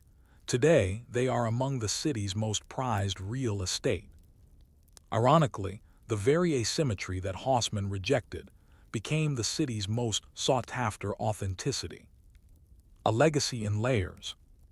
Haussmann died in 1891, long after his dismissal and well into the period when his reforms had become standardized, even normalized. By then, the memory of his disruptions had begun to fade. The displacements, the destroyed neighborhoods, the bureaucratic overreach, these were relegated to historical footnotes. What remained was the image of Paris, rational, orderly, luminous. That image endures. But so too does the undercurrent of tension he introduced, between order and chaos, beauty and displacement, vision and imposition. Urban historians today still debate Haussmann's legacy. Was he a visionary or a despot? Did he bring hygiene or did he facilitate gentrification? Did he save the city from disease or sterilize it into lifelessness? There is no simple answer. What we do know is that no single individual has shaped the form of a city more than Haussmann did Paris. His tools were not just picks and shovels, but laws, diagrams, and metrics. He measured a city into existence. And we still live in its measurements. Memory in the margins. In the 21st century, Parisians walk their boulevards without thinking of Haussmann. Tourists photograph the city's facades, unaware of the files, the forced evictions, the sewer blueprints beneath their feet. But look closely, and you'll still find him. In the alignment of windows along the Boulevard Haussmann, one of the few streets named in his honor. In the tree spacing on Avenue Foch, where even nature was made to follow rules. In the identical rooftop, silhouettes that lined the Rue de Rents like musical notes in a hymn to symmetry. His Paris is a city that was never entirely natural, but it became normal. And that, perhaps, is his greatest legacy, a fiction made real through bureaucracy. So as we admire the beauty of Paris today, the broad boulevards, the manicured trees, the unbroken lines of stone, we must ask, when a city is made too perfect, does it still leave space for the imperfect lives that give it meaning? Story 4. The Parisian Café, from bitter brew to social institution. There are more iconic images of Paris than there are steps in Montmartre, but few are as enduring or as oddly taken for granted as the sight of people seated at small round tables, sipping coffee, facing the street. They sit always outward-facing, as if watching the world go by is a civic duty. A croissant here, a cigarette there, a newspaper folded just so. The ritual is unhurried. It is contemplative. It is, in some strange way, political. But behind this seemingly effortless culture of the Parisian café lies a long and uneventful history, a story not of revolutions and brilliance, but of contracts, seating permits, coffee grinds, and bad lighting. This is the story of how the Parisian café went from a curiosity of empire to a pillar of public life, and how the bitter, over-extracted brew in your cup became a medium for social and political fermentation. The first cup. The first appearance of coffee in Paris can be traced to the mid-17th century, likely through Ottoman merchants and Armenian traders. But it wasn't until 1686, with the opening of Café Procope on the left bank, that the drink began to stake a real claim in Parisian daily life. At first, it was regarded as exotic, even suspicious. A bitter black liquid with Middle Eastern roots, it carried connotations of mysticism, restlessness, and wakefulness, not necessarily a virtue in a city still ruled by church bells and curfews. But the novelty attracted attention, and by the early 1700s, dozens of similar establishments had begun to appear, especially near the Palais Royal and the Grands Boulevards. These early cafés were modest, a few tables, wooden chairs, and rough ceramic cups. The coffee was often boiled for too long, spiced with cardamom or cloves, and served tepid. It was not delicious, but it was new, and newness in a capital like Paris is its own form of appeal. Coffee and conversation. By the late 18th century, the café had taken on an unexpected secondary function: conversation. This was not part of the original business model. Cafés sold drinks, that was it. But people lingered, and when they lingered, they talked about everything: bread prices, theater performances, the weather, politics, especially politics. Because cafés were among the few public indoor spaces where unrelated people could sit together for hours, they quickly evolved into informal forums. One didn't need to be wealthy or noble to enter a café. You only needed a few sous and enough patience to tolerate the thin coffee and wobbly tables. This low barrier of entry made cafés dangerous in the eyes of the authorities. In 1789, as revolutionary sentiment bubbled toward boiling, Paris had more than 1,800 cafés, many clustered near working-class districts or close to political landmarks like the Assemblée Nationale. The police began assigning undercover officers to frequent certain cafés, listening for anti-royalist mutterings or pamphlet distribution. By the time the revolution began in earnest, many cafés were hotbeds of organization. The revolutionary press was often read aloud there. Militant clubs like the Jacobins met in adjoining rooms. Coffee, it turned out, was a stimulant not just for the body but for the public sphere. From elite to everyday. After the chaos of revolution and empire, the café returned in the 19th century with a new face: professional, regulated, and more bourgeois. Under Napoleon III and Haussmann's reconstruction of the city, cafes began to adopt a more formal architectural style. The wide sidewalks of the new boulevards provided ample room for terrace outdoor seating that became as iconic as the drinks themselves. But even as cafes grew more polished, they remained accessible. Some were opulent, like Café de la Paix, opened in 1862, all chandeliers and gilded mirrors. Others were simple zinc counter joints near the train stations, where porters sipped cheap café noir and read racing forms. One of the defining features of 19th-century cafes was the daily press. Most establishments stocked several newspapers, usually strung on wooden rods for ease of handling, and patrons could linger for hours over them. This turned the cafe into a kind of people's reading room, a democratized salon where opinions were formed not by lectures, but by observation and debate. The business of boredom. Running a cafe was not glamorous. It required strict adherence to licensing laws, particularly regarding alcohol sales. While coffee itself required only basic food service registration, the right to serve absinthe, wine, or beer involved more scrutiny. Health inspections were frequent. Rents were high. Competition was relentless. Menus, such as they were, tended to be simple: bread, butter, jam, a few dried sausages. Coffee quality varied widely. Espresso machines had not yet arrived. Most brews were made using a boiling or steeping method, which often produced a thick, sludgy result. Yet these technical shortcomings rarely mattered. The cafe was not about the drink. It was about the pause, the space between work and home, or between solitude and sociability. Even so, cafes were highly regulated. The police des mœurs, morality police, monitored them for signs of impropriety, particularly among women patrons. It was long assumed well into the 19th century that a woman alone in a cafe was either scandalous or a sex worker. Respectable women, if they came at all, did so in groups or with male companions.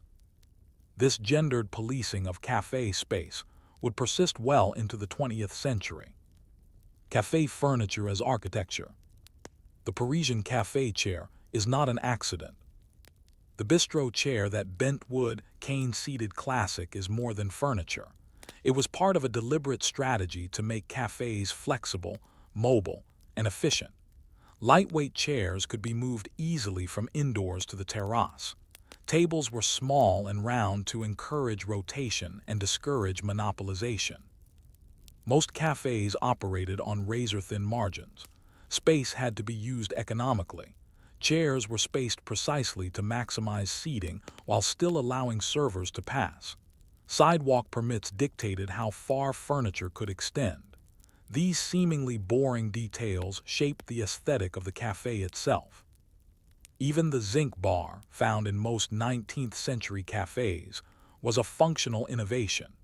Easy to clean and resistant to acid from wine or citrus, it became the preferred material for the standing counter, where regulars took their shots of espresso or digestifs with minimal fuss. Over time, this created a ritual geography: tables for long talks, the bar for short visits, the terrace for people watching. The cafe as timekeeper. Cafes also structured the day. Morning, the working class drank black coffee with bread. Students and clerks read newspapers. Afternoon, writers and the unemployed lingered. Evening, wine and absinthe emerged. The clientele grew louder. Late night, drifters, drunks, and dreamers stayed behind, watched silently by proprietors who knew not to ask questions. In this way, the Parisian cafe became not just a place, but a rhythm, a metronome for the city's shifting moods. By the end of the 19th century, Paris had over 4,000 cafes. Some were elegant, many were filthy, most were forgettable. But together they formed a network of shared space, open to strangers and familiar faces alike. The coffee was rarely great. The chairs were often uncomfortable. The bathrooms, when available, were best avoided. And yet people kept coming, because the cafe offered something few other spaces in Paris could, a place to be present without purpose. But what happens when that presence becomes political, when the cafe becomes a stage for ideology, resistance, and revolt? And who, exactly, gets to speak in a place built for conversation? By the early 20th century, the cafe was no longer just a place where Parisians sipped, smoked, and watched the world drift by. It had become something more volatile, an ideological space, a laboratory of thought, a territory of belonging, resistance, and sometimes conspiracy. What had begun as an Ottoman novelty and developed into a bourgeois habit had now evolved into a stage for modernity itself. The cafe was no longer boring, but for many in power, it was becoming dangerous. The intelligentsia takes a seat. Paris in the 1910s and 1920s was alive with ideas. Artists, writers, journalists, anarchists, exiles, philosophers each found their corner cafe and claimed it as their own. This wasn't a metaphor. Parisian cafes developed distinct intellectual reputations, forming a kind of unofficial map of the city's brain. At Les Deux Maggots and Café de Flore in Saint-Germain-des-Prés, writers debated literature and politics. La Closerie des Lilas in Montparnasse was frequented by foreign expatriates like Ernest Hemingway and F. Scott Fitzgerald. Café de la Rotonde, once just a working-class haunt, became a regular gathering place for the likes of Modigliani, Picasso, and Apollinaire. Each table held a clique. Each clique had its rituals. Coffee was ordered not for taste, but for time. A single drink bought hours of conversation. Waiters learned not to interrupt. Patrons developed invisible rules of presence: which seat to take, how long to stay, when to speak, when to simply observe. Newspapers were replaced by notebooks. Sugar cubes stirred ideas, not just drinks. And around it all swirled smoke from gittings, from pipes, from thought itself. A cafe on every corner, a platform in every cup. What made the cafe so potent wasn't just who went there, it was what it allowed. Unlike the university, the salon, or the political assembly, the cafe was open-ended. No agenda, no moderator, no admission fee. Anyone could walk in. Anyone could speak. This made cafes ideal for ideological ferment. Communists discussed the failures of bourgeois democracy over shared bread and bitter coffee. Nationalists muttered in corners, reading dog-eared pamphlets and passing envelopes. Feminists and suffragists, barred from formal political space, carved out conversational niches at side tables. Avant-garde artists debated cubism versus surrealism, with furious gestures and ink-stained fingers. The cafe table became the printing press of the spoken word, a place where drafts of manifestos were argued long before they were published. Even those who didn't speak learned something by listening. The police take notice. Unsurprisingly, the openness of cafes attracted not just thinkers, but watchers. French police had long maintained files on suspect establishments, cafes known to harbor radicals, unionists, or foreigners with unclear visas. Under the Third Republic, surveillance of cafes intensified. Undercover officers, often posing as postal workers or unemployed veterans, sat silently, recording conversations. The term cafés dangereux appeared in police reports and court documents. In 1911, an entire cafe in Belleville was raided after anarchists were overheard discussing explosives. In 1927, several cafes in the 10th arrondissement were temporarily shuttered under suspicion of harboring anti-colonial organizers from Algeria and Indochina. But closures were rare. The state understood the cultural role of the cafe. To shut them entirely would invite unrest, so the state opted for containment, watch and wait. In the meantime, the conversations continued. War and espresso. The Second World War brought both silence and defiance to the cafes of Paris. Under Nazi occupation 1940–1944, many cafes closed due to curfews, rationing, or fear. Those that remained open operated under strict scrutiny. Alcohol was rationed. Coffee was replaced with bitter chicory substitutes. Seating was often sparse. Yet paradoxically, the cafe remained a site of resistance. The French resistance used cafes to pass messages, meet contacts, and distribute underground newspapers. Because cafes were still considered banal and apolitical, they offered cover. A folded napkin could signal a courier had arrived. A sugar packet placed upside down meant danger. A single untouched demitasse could be a marker for a meeting location. Some cafe owners, particularly in working-class districts, risked their lives to shelter messengers or to allow their establishments to serve as safe houses. After the war, several were decorated quietly for their role. Most asked not to be named. Gender and access, the slow opening. Throughout the 19th century and much of the early 20th, cafes were gendered spaces. A woman alone in a cafe, even in the 1920s, was often assumed to be a prostitute or at least morally available. Respectable women had their salons or their homes. Cafes were for men, for business, for politics, for literature, for lounging. But this too began to change. During the interwar years, women began to claim cafe space more assertively. The rise of women writers, like Simone de Beauvoir, who famously wrote at Café de Flore, challenged the idea that public intellectual life was male by default. Women entered cafes not just as companions, but as voices, writers, philosophers, editors. The cafe, long a place where women were watched, became a place where they spoke. Still, the transition was uneven. Many working-class women continued to avoid cafes, viewing them as sites of judgment, expense, or male domination.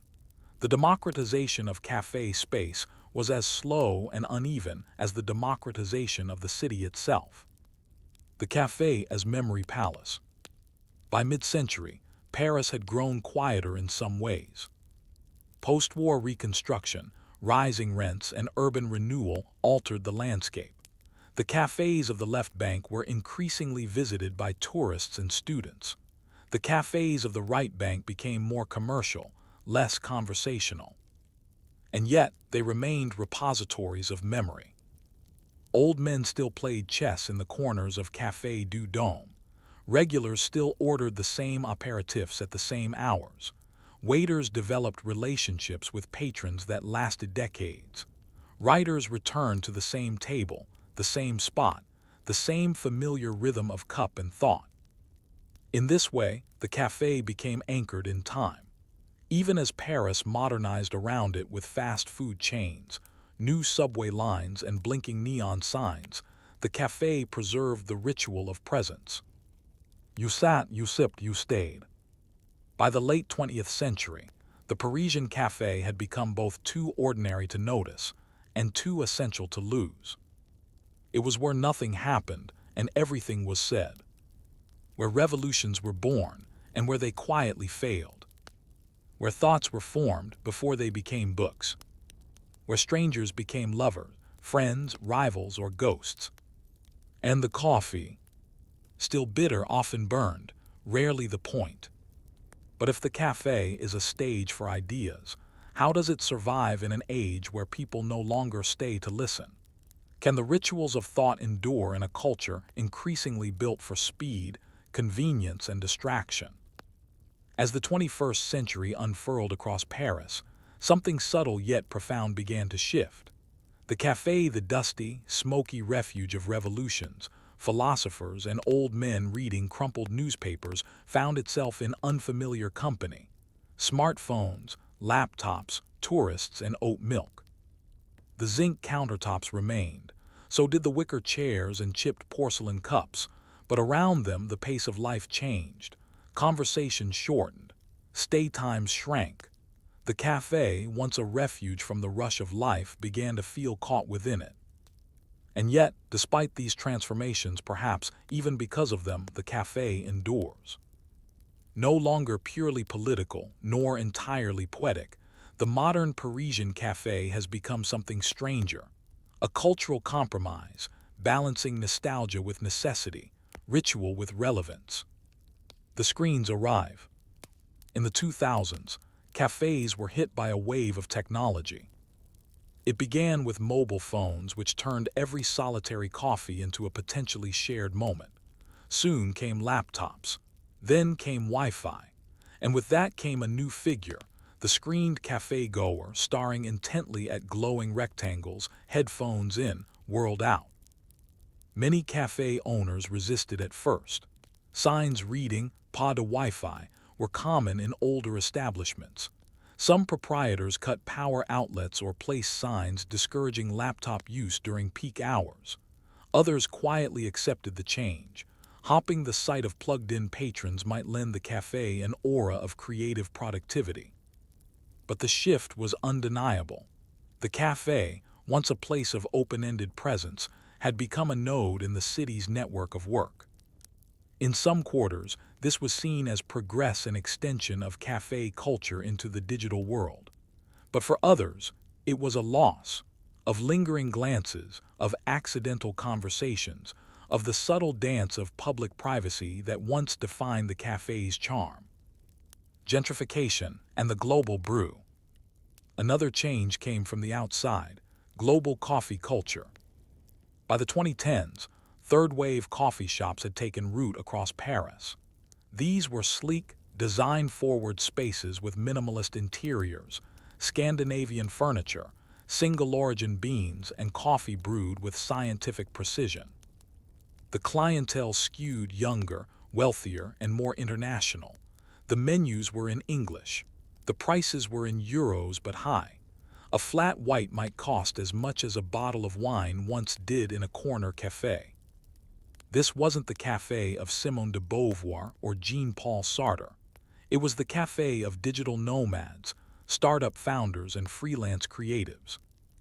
And yet, many of the rituals remained.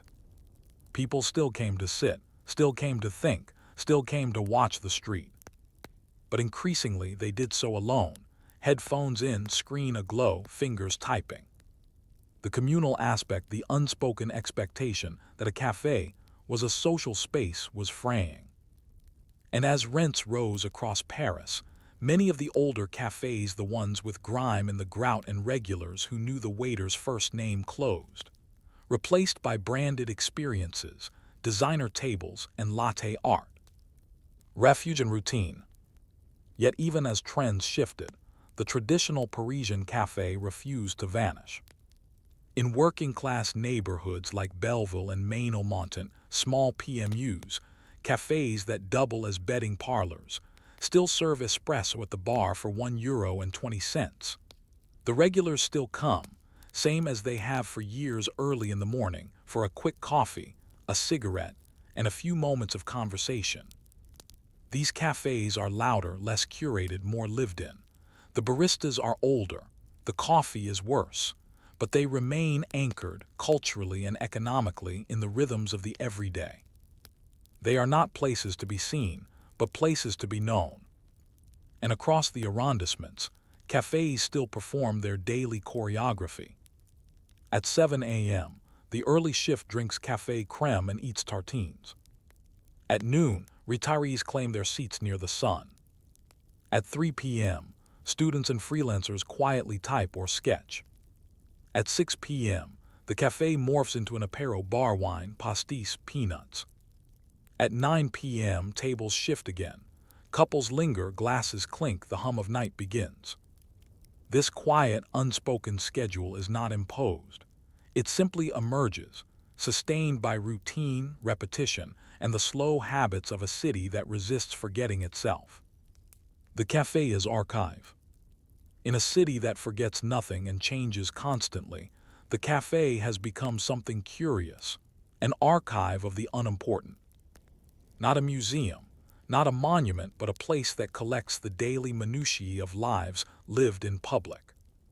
The same waiter who served your grandmother may still be working behind the counter. The same wobbly table might bear the faint stain of a long-dried glass. The same corner may be known for quiet light in the afternoon. In this sense, cafes serve not just drinks but continuity. They are one of the few remaining public spaces where a person can arrive without reason, stay without purpose, and leave without judgment. In an increasingly curated world where spaces are designed for productivity, consumption, or display, the Parisian cafe remains stubbornly ambiguous. It is not efficient. It is not profitable. It is not urgent. And for that very reason it matters. Facing the street. Why do Parisians face outward when they sit at cafes? It is a small thing, a subtle thing. But it is perhaps the most telling detail of all. To face outward is to observe, not perform. To see, not be seen. To sit still and allow the world to move past you, not in escape, but in participation. Even today, the chairs at most cafes are arranged not around tables, but toward the street. A practice that began in the 19th century as a way to avoid smoke or catch sunlight has become a cultural posture. In a world of scrolling and swiping, this simple act, watching people walk by, is quietly radical. It is a declaration that one is present, interested, and willing to pause. What remains? The cafe has survived revolutions, occupations, gentrification, and globalization. It has changed shape 1,000 times and will do so again. But some things remain. The slight bitterness of the first sip. The pause before conversation begins. The quiet nod between regulars. The rustle of a newspaper still occasionally unfolded. The slow patience of a place where no one asks you to leave. So if you find yourself in Paris, and you sit at a cafe, whether traditional or trendy, take a moment to do the most Parisian thing of all. Sit, face the street, and wait for nothing. In a city always rushing toward the future, could it be that the soul of Paris still lingers not in its monuments, but in its moments of stillness, moments kept alive, quietly and stubbornly, at tables built for waiting? Story 5. The expansion of Parisian cemeteries, the long sleep of a growing city. In the spring of 1780, a butcher's apprentice walking past the Rue de la Lingerie, not far from the bustling market halls of Les Halles, noticed something peculiar. The wall that bordered the cemetery of Les Innocents, the oldest burial ground in Paris, had begun to sag. Within days, the mortar gave way. A wave of decomposing bodies soaked in rain, pressed by centuries of burial, poured into the basement of the neighboring cellar. The living, it seemed, had finally lost their fight for space to the dead. This grotesque incident was more than a macabre curiosity. It marked a turning point in the history of Paris, the beginning of the city's reckoning with mortality, space, hygiene, and the unseen burden of its own past. This is the story of how Paris, a city renowned for its streets, art, and architecture, was forced to confront its own dead not in war or disaster, but through the slow, boring, and deeply necessary work of rethinking what to do with all those bodies. The buried past. By the late Middle Ages, Paris was a city of the dead as much as the living. Cemeteries were scattered across the city, attached to churches, abbeys, monasteries. The largest and most infamous was Cimetière des Innocents, established in the 12th century and located in the heart of the city, near present-day Les Halles. At first, burials were modest. Single interments, wooden coffins, marked with simple stones. But as the population of Paris grew from roughly 200,000 in the 14th century to over 600,000 by the 18th, so too did its burial needs. Les Innocents was filled to capacity by the 1500s. Rather than establish new grounds, Parisians turned to mass graves, called fosses communes, where bodies were stacked 5 or 6 deep in large pits. The logic was simple, the result was not. Despite rituals and last rites, the practical reality was disturbing. The dead decomposed slowly. Rainwater loosened the soil. Bones surfaced. Smells lingered. And because the cemetery was surrounded by homes and markets, residents lived cheek to cheek with mortality. By the 17th century, it was common for locals to complain about the stench during warm weather. Midwives, apothecaries, and market vendors regularly petitioned the city to take action. But cemeteries were church-run institutions, and the sanctity of burial ground was not easily challenged. The dead, after all, were under divine, not municipal jurisdiction. Burial as business. Cemeteries in Paris were not free. Interment came with fees, higher ones for those who wanted private plots or family tombs. The poorest were given temporary use of common pits, only to be dug up later to make space for new arrivals. This cycle of burial and exhumation became its own small industry. Monks, gravediggers, and fosseurs made their living managing the dead. Some cemeteries even charged extra for lime and quick decomposition, or for burial in consecrated areas thought to reduce time in purgatory. Even in death, class mattered. Nobles were buried in ornate chapels. Merchants paid for slabs or plaques. The poor were layered together in anonymity. Over time, ossuaries' bone repositories were established to handle overflow. Skulls and femurs, cleaned and dried, were stacked in crypts below churches or in walled compartments. But these were stopgaps. The city continued to grow, and so did the number of its dead. Science begins to worry. By the 18th century, Enlightenment thinkers began to take an interest in public health, and Paris's cemeteries became a concern. Doctors like Guillaume-François Rouel and Anton Lavoisier noted the unhealthy air around burial grounds, particularly less innocents. Miasma theory, the belief that disease spread through foul air, was gaining popularity, and the reeking cemeteries seemed a likely culprit. In 1763, Louis XVI issued an edict prohibiting burials inside churches, but enforcement was lax. The church resisted, citing tradition. After all, saints and bishops were entombed in cathedrals, why not the faithful? But the combination of growing populations, repeated complaints, and occasional disasters like the cellar flood of 1780 put pressure on authorities to act. A few doctors argued that decomposing matter polluted the air and made residents sick. They had no germ theory, no microscopes, but they had noses. The smell alone convinced them something was deeply wrong. The turning point. In 1785, under orders from Louis XVI, the city began the unprecedented task of clearing less innocents. The operation took over a year.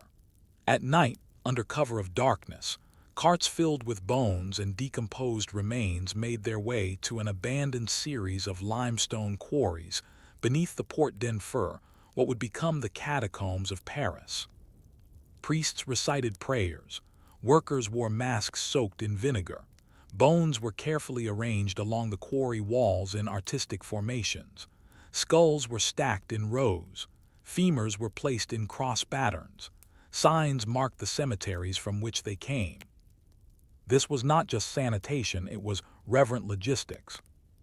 By the time the relocation ended, the remains of over 2 million Parisians had been moved to the catacombs. And that was only the beginning. Over the next few decades, bones from nearly all intramuros cemeteries were transferred there. The catacombs grew into a subterranean ossuary, a city beneath a city. A new kind of cemetery. The crisis forced Paris to rethink burial itself. Rather than crowding cemeteries inside city limits, authorities established new cemeteries beyond the central arrondissements. These were modeled on Enlightenment ideals, orderly, hygienic, and separate from everyday life. The most famous of these was Père Lachaise, inaugurated in 1804. Located on a hillside to the east of the city, it offered plots with pathways, trees, and benches. It was a garden of the dead, a peaceful alternative to the chaotic pits of old. Other cemeteries followed: Montparnasse, Montmartre, and Passy. Each was carefully zoned. Burial became regulated. Plots were rented in 10, 30, or perpetual year terms. Records were kept. Cemeteries became part of urban planning. And in the process, death was pushed to the margins. No longer part of daily life, it was now something to visit, not to live beside. By the dawn of the 19th century, Paris had solved its cemetery crisis not through technology or miracle, but through bureaucracy, urban design, and an unprecedented willingness to move the past underground. The streets smelled better, disease lessened, the living had room to breathe. But something else had changed, something less obvious. The relationship between the living and the dead, between memory and place, between city and self. If the dead are no longer among us, do we remember them better or forget them more easily? By the early 1800s, Paris had performed a subtle revolution not in the streets, but in the ground beneath them. The chaotic, fetid, and overflowing burial pits of the medieval city were gone. In their place, wide, landscaped cemeteries beyond the city walls. A change both practical and symbolic. It redefined how Parisians encountered death not as immediate and communal, but as distant, ordered, and aesthetic.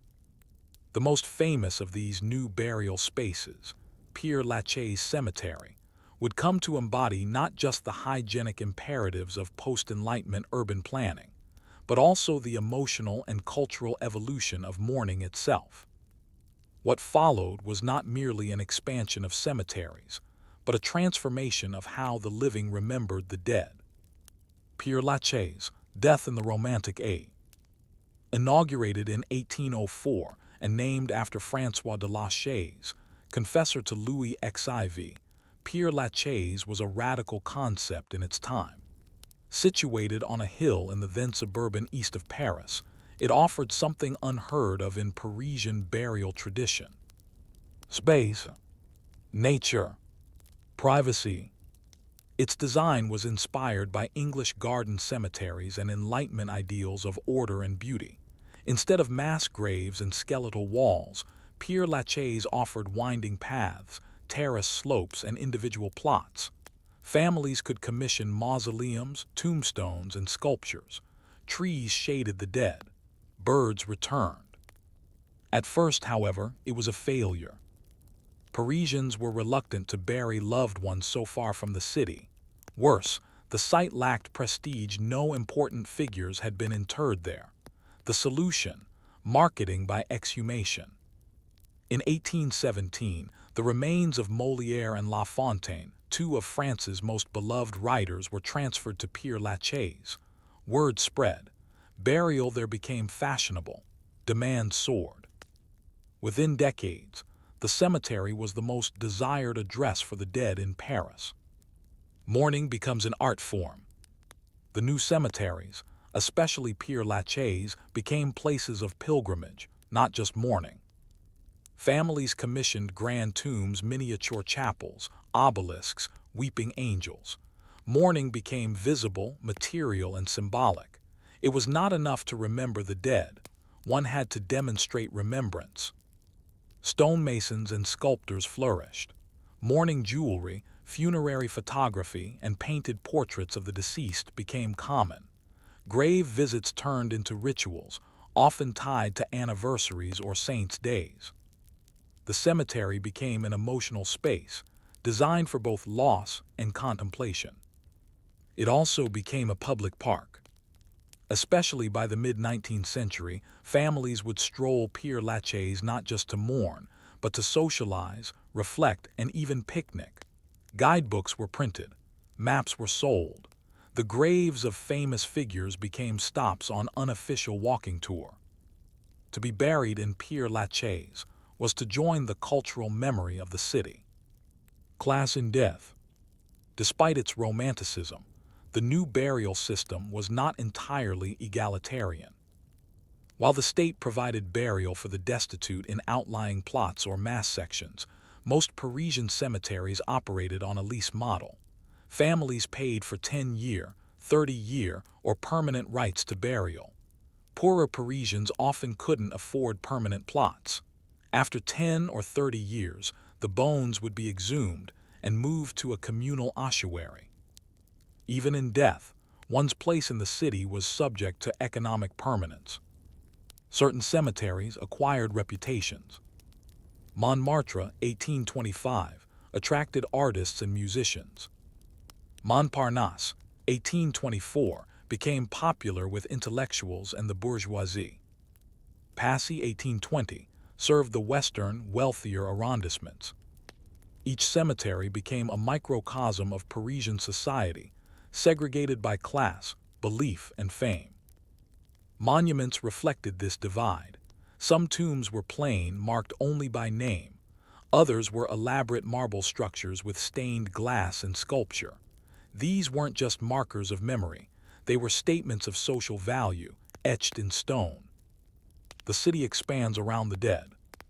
Though originally located on the outskirts of the city, the cemeteries were soon overtaken by urban sprawl. As Baron Haussmann's renovations modernized Paris in the mid-1800s, laying broad boulevards, raising medieval quarters, installing sewage and gas lines, the cemeteries remained largely untouched. Protected by law, they became strange islands of 19th-century permanence in an ever-modernizing city. This permanence created a kind of temporal dissonance. Walking through Père Lachaise in 1880 felt like stepping back into 1820. The names, styles, and epigraphs became markers of old Paris, preserved not by nostalgia, but by bureaucracy and stone. While neighborhoods changed, cemeteries did not. This gave them a new kind of significance. They became repositories of cultural memory, places to reflect not only on death, but on what Paris had been. Tourism and the strange afterlife of the famous. By the late 19th century, Parisian cemeteries were no longer just functional, they were tourist destinations. Guidebooks in multiple languages listed famous graves, many of which attracted regular visits. Frédéric Chopin, with his tomb often adorned with flowers and candles. Héloïse and Abélard, whose joint tomb became a site of romantic pilgrimage. Honoré de Balzac, Théodore Géricault, Eugène Delacroix all became stops on unofficial literary tour. For many, visiting the cemetery was not just about the dead, but about being near greatness.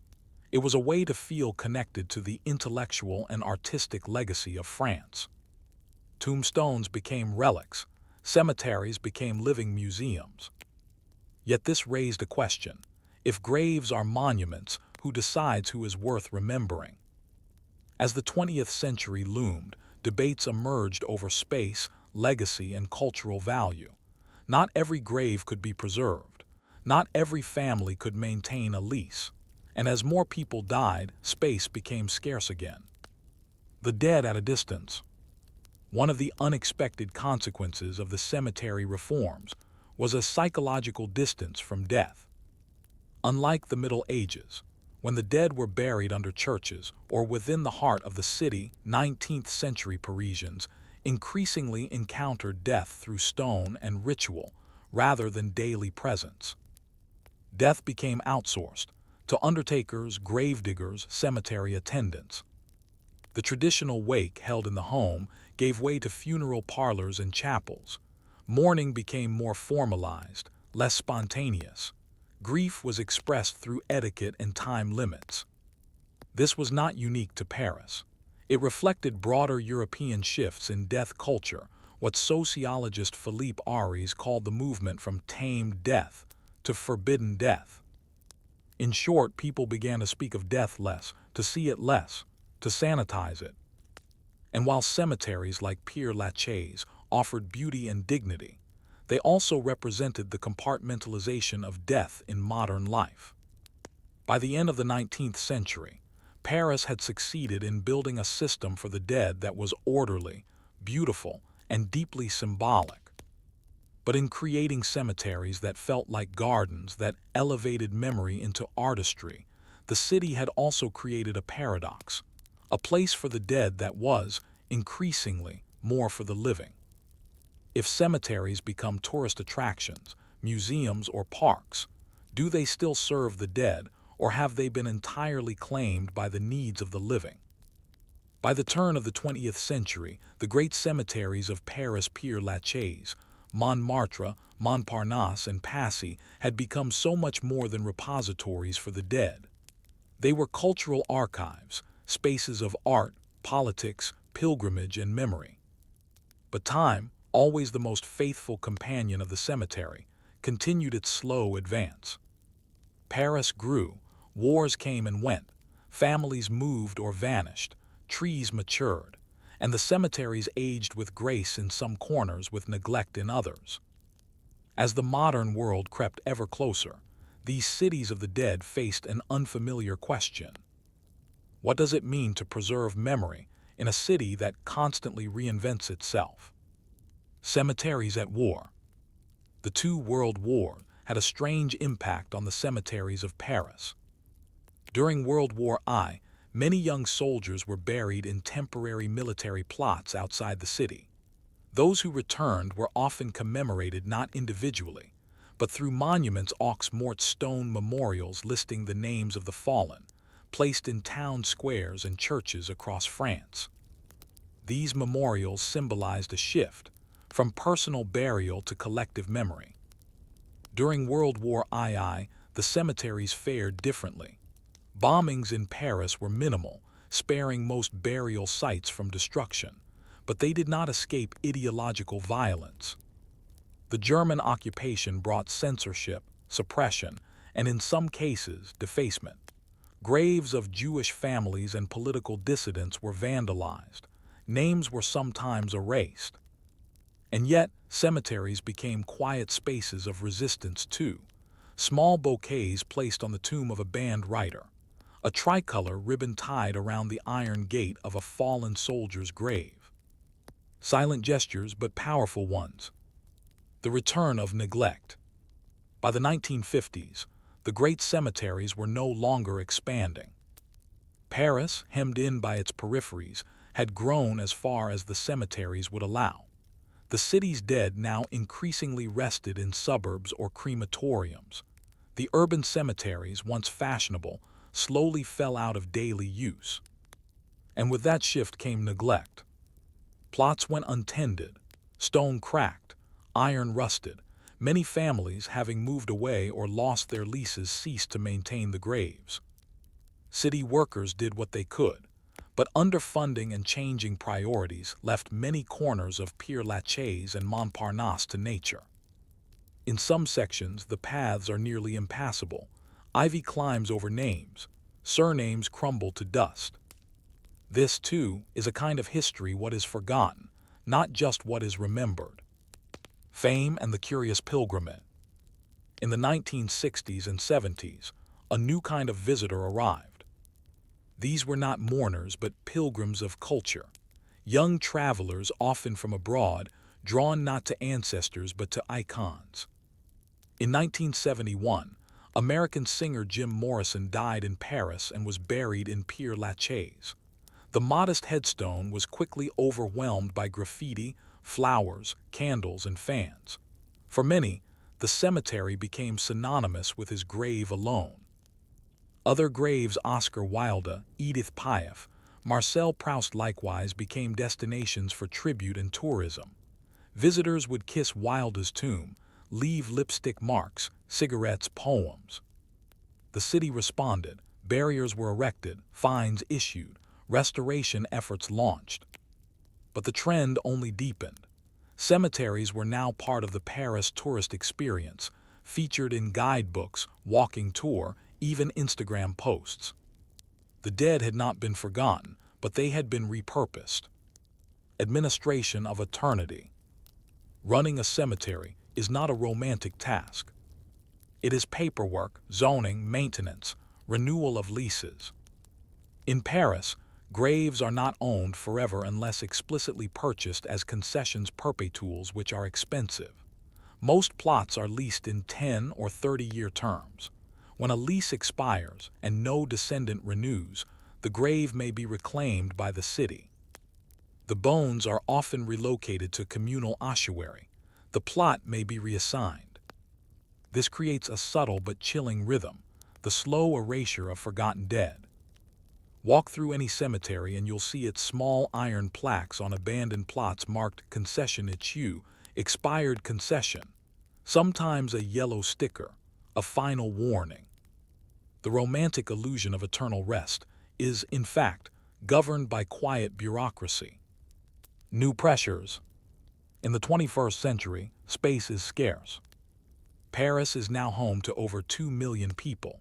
The surrounding region holds over 12 million. Cemeteries, long thought fixed, face new pressures. Environmental concerns. Traditional burial consumes land and uses materials that don't decompose. Demographic change. The city's population has shifted, with more secular and non-Christian residents seeking alternative forms of remembrance. Cremation trends. More Parisians choose cremation once forbidden by the church over burial. Digital memory. Online memorials, virtual candles, and QR code tombstones are becoming more common. And still, the old cemeteries stand.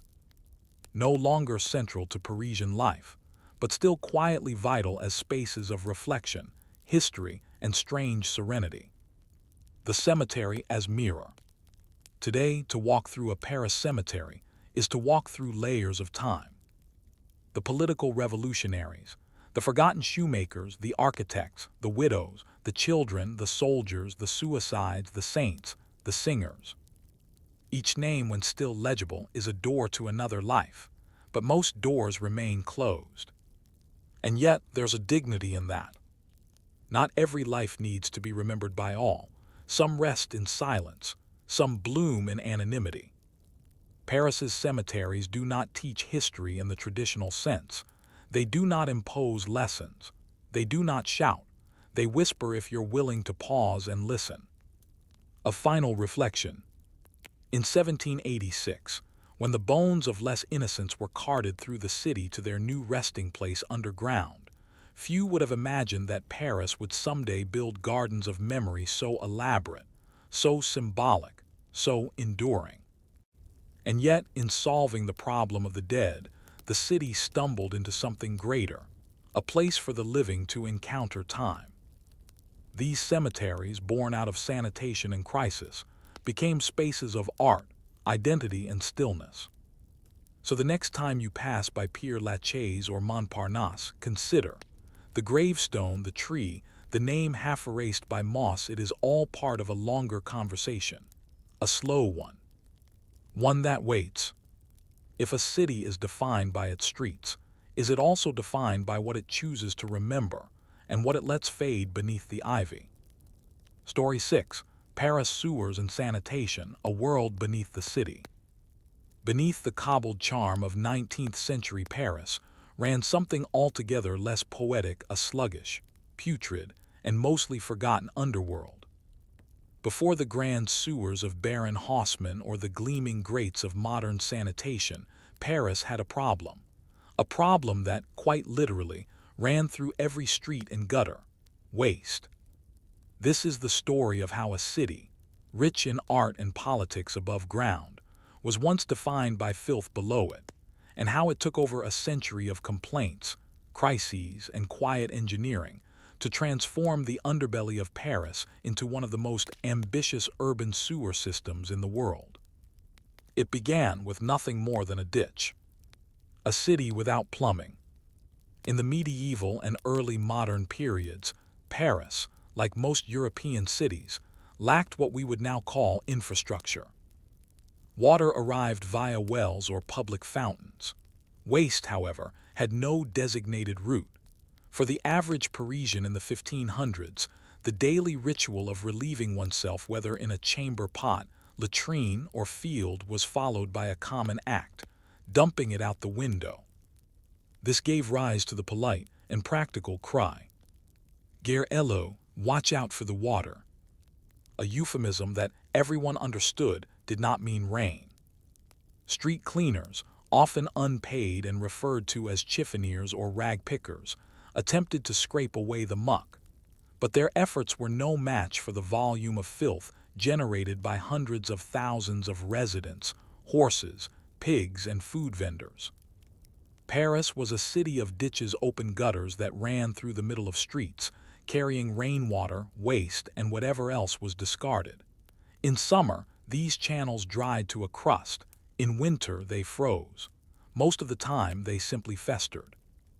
And yet this was accepted, until the smell became too much. The odor of everyday life. From nobles in their hotels particuliers to market vendors in les halles, all Parisians shared one constant: the smell. In 1739, a visiting English physician described Paris as an open sewer with buildings stacked upon it. It was not just the streets. Latrines overflowed. Cesspools backed up. Private homes were often fitted with primitive, unventilated toilets that emptied into bricked pits beneath the floorboards. These cesspits were supposed to be cleaned by professional vidangeurs, night soil men who would descend into the holes, shovel the contents into barrels, and cart it out of the city for disposal. But hiring such men was expensive. Many residents skipped the service entirely or bribed workers to dump the contents illegally into the Seine. The result was predictable. The Seine itself turned foul. Fish died. Water turned black in the summer, and yet it remained the city's primary source of drinking water. Paris, quite literally, poisoned itself. Early attempts at underground waste. The first actual sewer of Paris was not designed for waste at all, it was built for water. In the 1300s, during the reign of Philip IV, an underground stone channel was constructed beneath the Rue Montmartre to drain rainwater and protect the royal gardens. Over the following centuries, additional channels were added, some stone, some brick, many just extensions of natural streams forced underground. By the 1600s, these channels were called égouts, sewers, but they were few, narrow, and poorly connected. Their primary function was not to carry human waste, but to drain rainwater. Waste was still dumped in streets. Some cities like London began building more comprehensive systems in the 17th century, but Paris lagged behind. Part of the issue was jurisdiction. Different parts of the city were controlled by different authorities, church parishes, the crown, private landowners. No one wanted to foot the bill. There were also religious concerns. Some argued that waste, like sin, had to be confessed and absolved, not hidden underground. Others simply refused to acknowledge the scale of the problem. The result, even by the late 1700s, Paris had fewer than 25 miles of underground drainage. Most streets still relied on open gutters. Water everywhere, and not a drop to drink. Clean water was another challenge. Before the 19th century, much of Paris relied on public fountains connected to aqueducts, but demand far outpaced supply. During dry months, the flow would slow to a trickle, and residents would line up for hours.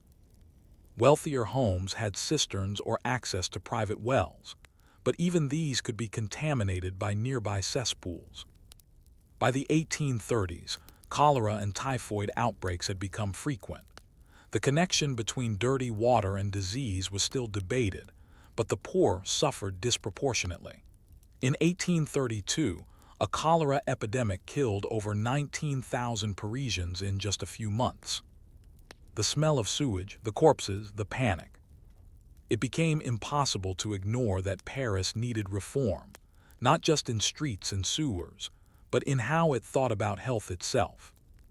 Into the depths, early engineering efforts. In 1805, under Napoleon Bonaparte, a more formal sewer project began. Engineer Pierre-Simon Girard proposed a closed underground system, vaulted stone tunnels that would carry waste away from the city. For the first time, maps were drawn, surveys made, a plan developed. But progress was slow. Only a few kilometers were built. Political changes and lack of funds delayed everything. Yet even these small additions proved useful. Localized flooding decreased, odors improved, a precedent was set. By the mid-1800s, public pressure grew for more action.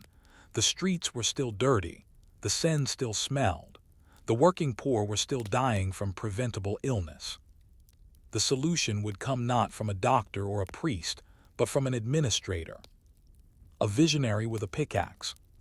In 1853, Baron Georges Eugene Haussmann was appointed by Napoleon III to redesign Paris.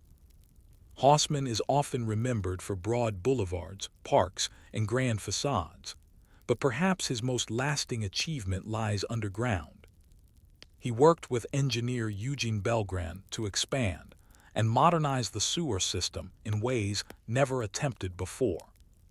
Their vision: a dual network, one for sewage, one for fresh water. Massive underground galleries, tall enough for a man to walk through. Standardized pipes, drains, and outlets across the entire city. Sewer inspection carts and cleaning schedules, operated by trained workers. By the 1870s, Paris had over 373 kilometers of sewers, nearly 15 times more than 40 years earlier. The city began to breathe again. The stench faded, cholera receded, public fountains ran reliably, inspectors wore rubber boots and kept logs.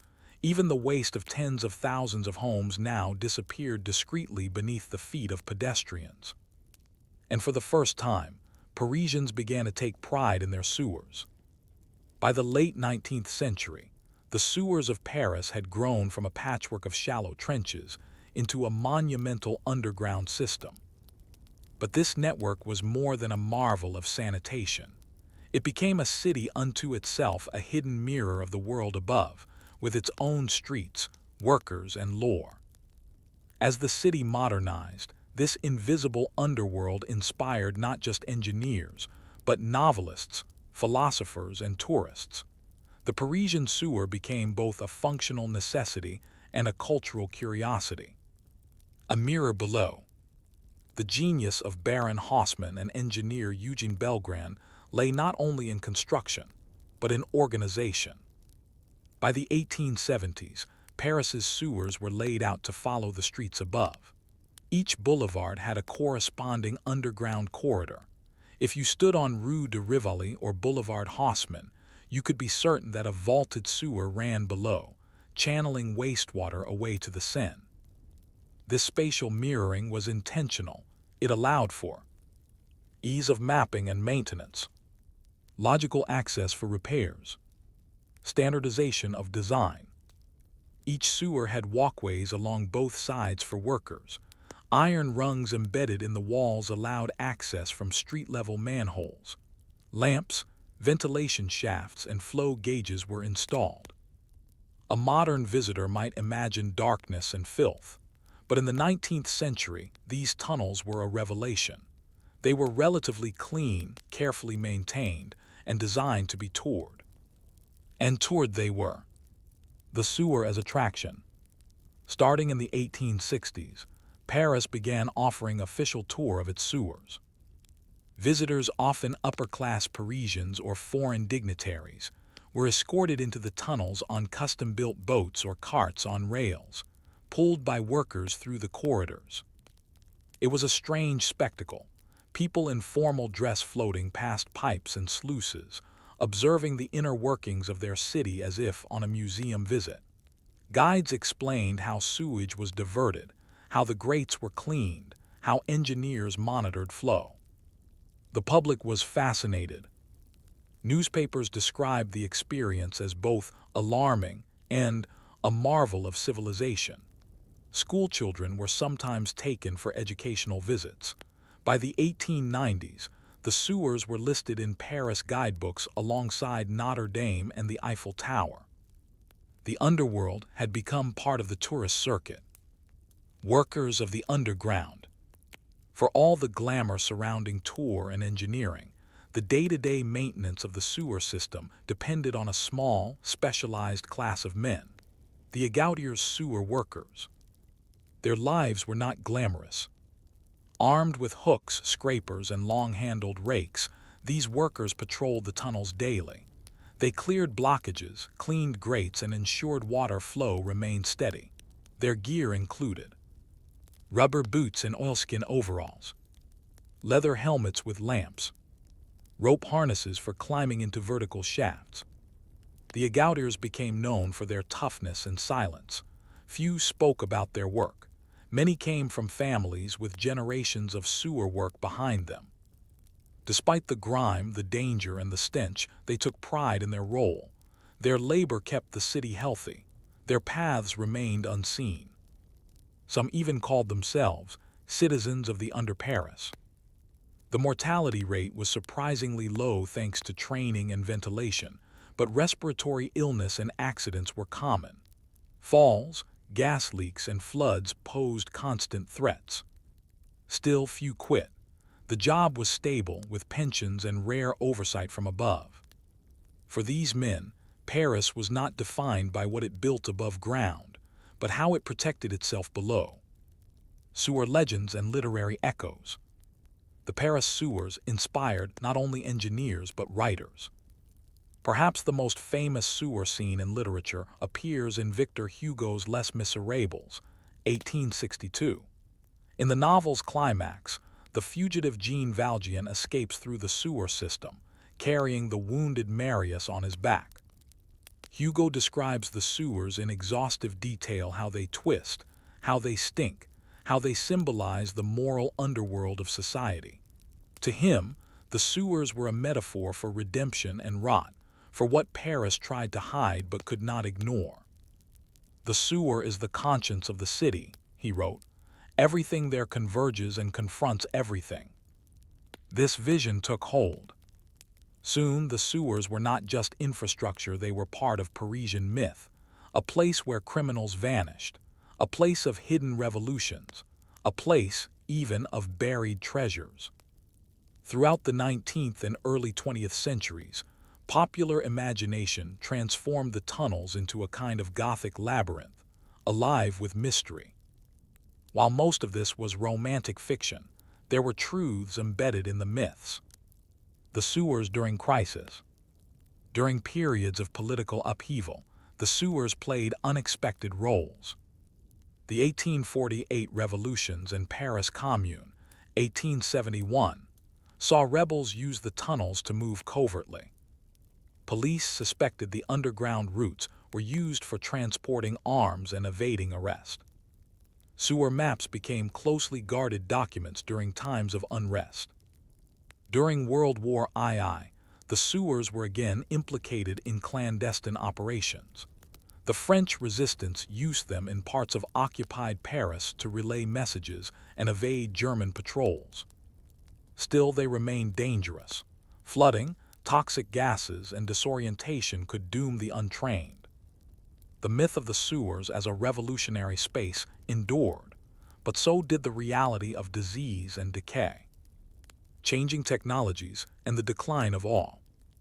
As the 20th century progressed, so did sanitation technology. Water treatment plants were constructed to reduce pollution of the Seine. Electric lighting replaced gas lamps in tunnels. Motorized cleaning carts began replacing hand tools. Public access to the sewers declined. Tour became rarer and more regulated. The romance of the sewer faded, replaced by functional invisibility. Yet beneath Paris, the system kept running. By the 1970s, there were over 2,100 kilometers of sewers, serving more than 10 million people in the region. Automated sensors monitored flow. Centralized controls operated valves and gates. But no system is flawless. Aging tunnels, illegal connections, heavy rainfall. The modern era brought new challenges, not of smell and sanitation, but of maintenance and sustainability. And a new question emerged. What happens when a city forgets the work done in its shadows? By the dawn of the 21st century, the Paris sewers had become a contradiction, a forgotten marvel, a monument still working, still necessary but increasingly invisible even to Parisians. The Paris sewers, vast and mostly hidden, are among the city's most overlooked achievements. Built over centuries through layers of trial, error, and innovation, they are not just a backdrop to history, they are its constant, invisible stage. As we step into the modern era, the tunnels beneath Paris remain in motion, flowing, expanding, aging, and adapting. But as the challenges of 21st century urban life press harder, climate change, population density, sustainability, the question becomes, can the world beneath still carry the weight of the city above? Waste in the age of progress. In the modern world, few think about sewers until something goes wrong. And yet, in Paris, the system is still manually inspected, cleaned, and logged. Around 300 trained sewer workers, descendants of the 19th century égoutiers, walk the tunnels daily, navigating a labyrinth over 2,400 kilometers long. These workers no longer carry rakes and lanterns. Instead, they use gas sensors for air quality, hydraulic jet cleaners, mobile mapping systems, drones, and remote cameras. Yet despite the modernization, parts of the system still rely on brick tunnels laid in the 19th century. These segments require constant maintenance, especially in the face of erosion and subsidence, increased water volume due to urban runoff, illegal discharges from industries or households. The sewers of Paris are aging, but they still function remarkably well, a testament to the design legacy of Belgrand and Haussmann. However, even marvels wear down, and in an era of climate instability, the underground world faces pressures it was never built to withstand. Water, rain, and rising threats. As rainfall patterns become more erratic, Paris experiences more intense storms than ever before. Heavy rain can overwhelm sewers in minutes, backing up water into streets, shops, and basements. The system was never designed for this.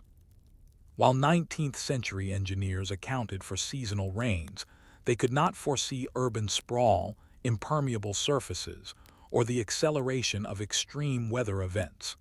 The sewer tunnels fill too quickly. Emergency spillways are activated. Untreated water sometimes flows directly into the Seine. This is not just a nuisance, it's an environmental threat.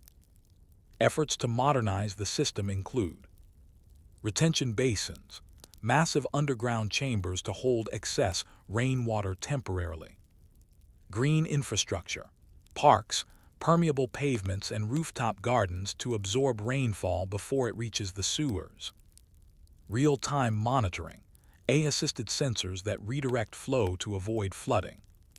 And yet, the biggest challenge is one of philosophy. Sewers were designed to be hidden, not dynamic or integrated into urban planning. Now, Paris must bring the underground back into focus. The Sewer Museum and Urban Memory. To remember what lies beneath, Paris maintains the Musée des Égouts de Paris, the Paris Sewer Museum. Located near the Pont de l'Alma, it allows visitors to descend into an actual functioning tunnel. There, displays explain the history of Parisian sanitation, the engineering feats of Haussmann and Belgrand, modern tools used by sewer workers, public health milestones linked to sanitation, and most strikingly, the ongoing, relentless work needed to keep it all running. The museum doesn't glamorize the sewers. It shows the grime, the gas masks, the dangerous beauty of brick archways and echoing channels. For tourists, it's an odd curiosity. For Parisians, it's a subtle reminder. The city survives because someone somewhere is cleaning what you cannot see.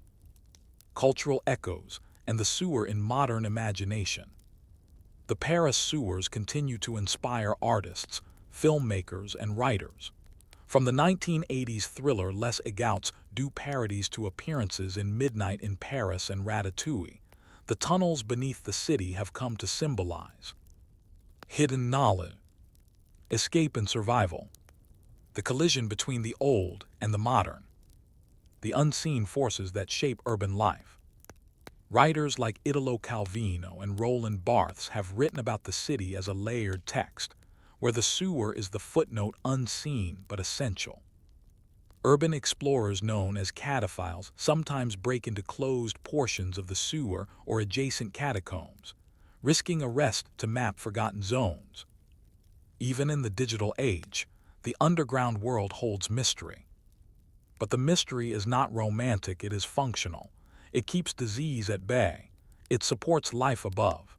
It is the city's circulatory system, beating slowly, endlessly, toward a sustainable underground. Looking forward, Paris faces critical decisions. How do you retrofit a centuries-old sewer system for climate resilience? How do you balance heritage preservation with technological innovation? Can you build a future city on infrastructure designed for a different era?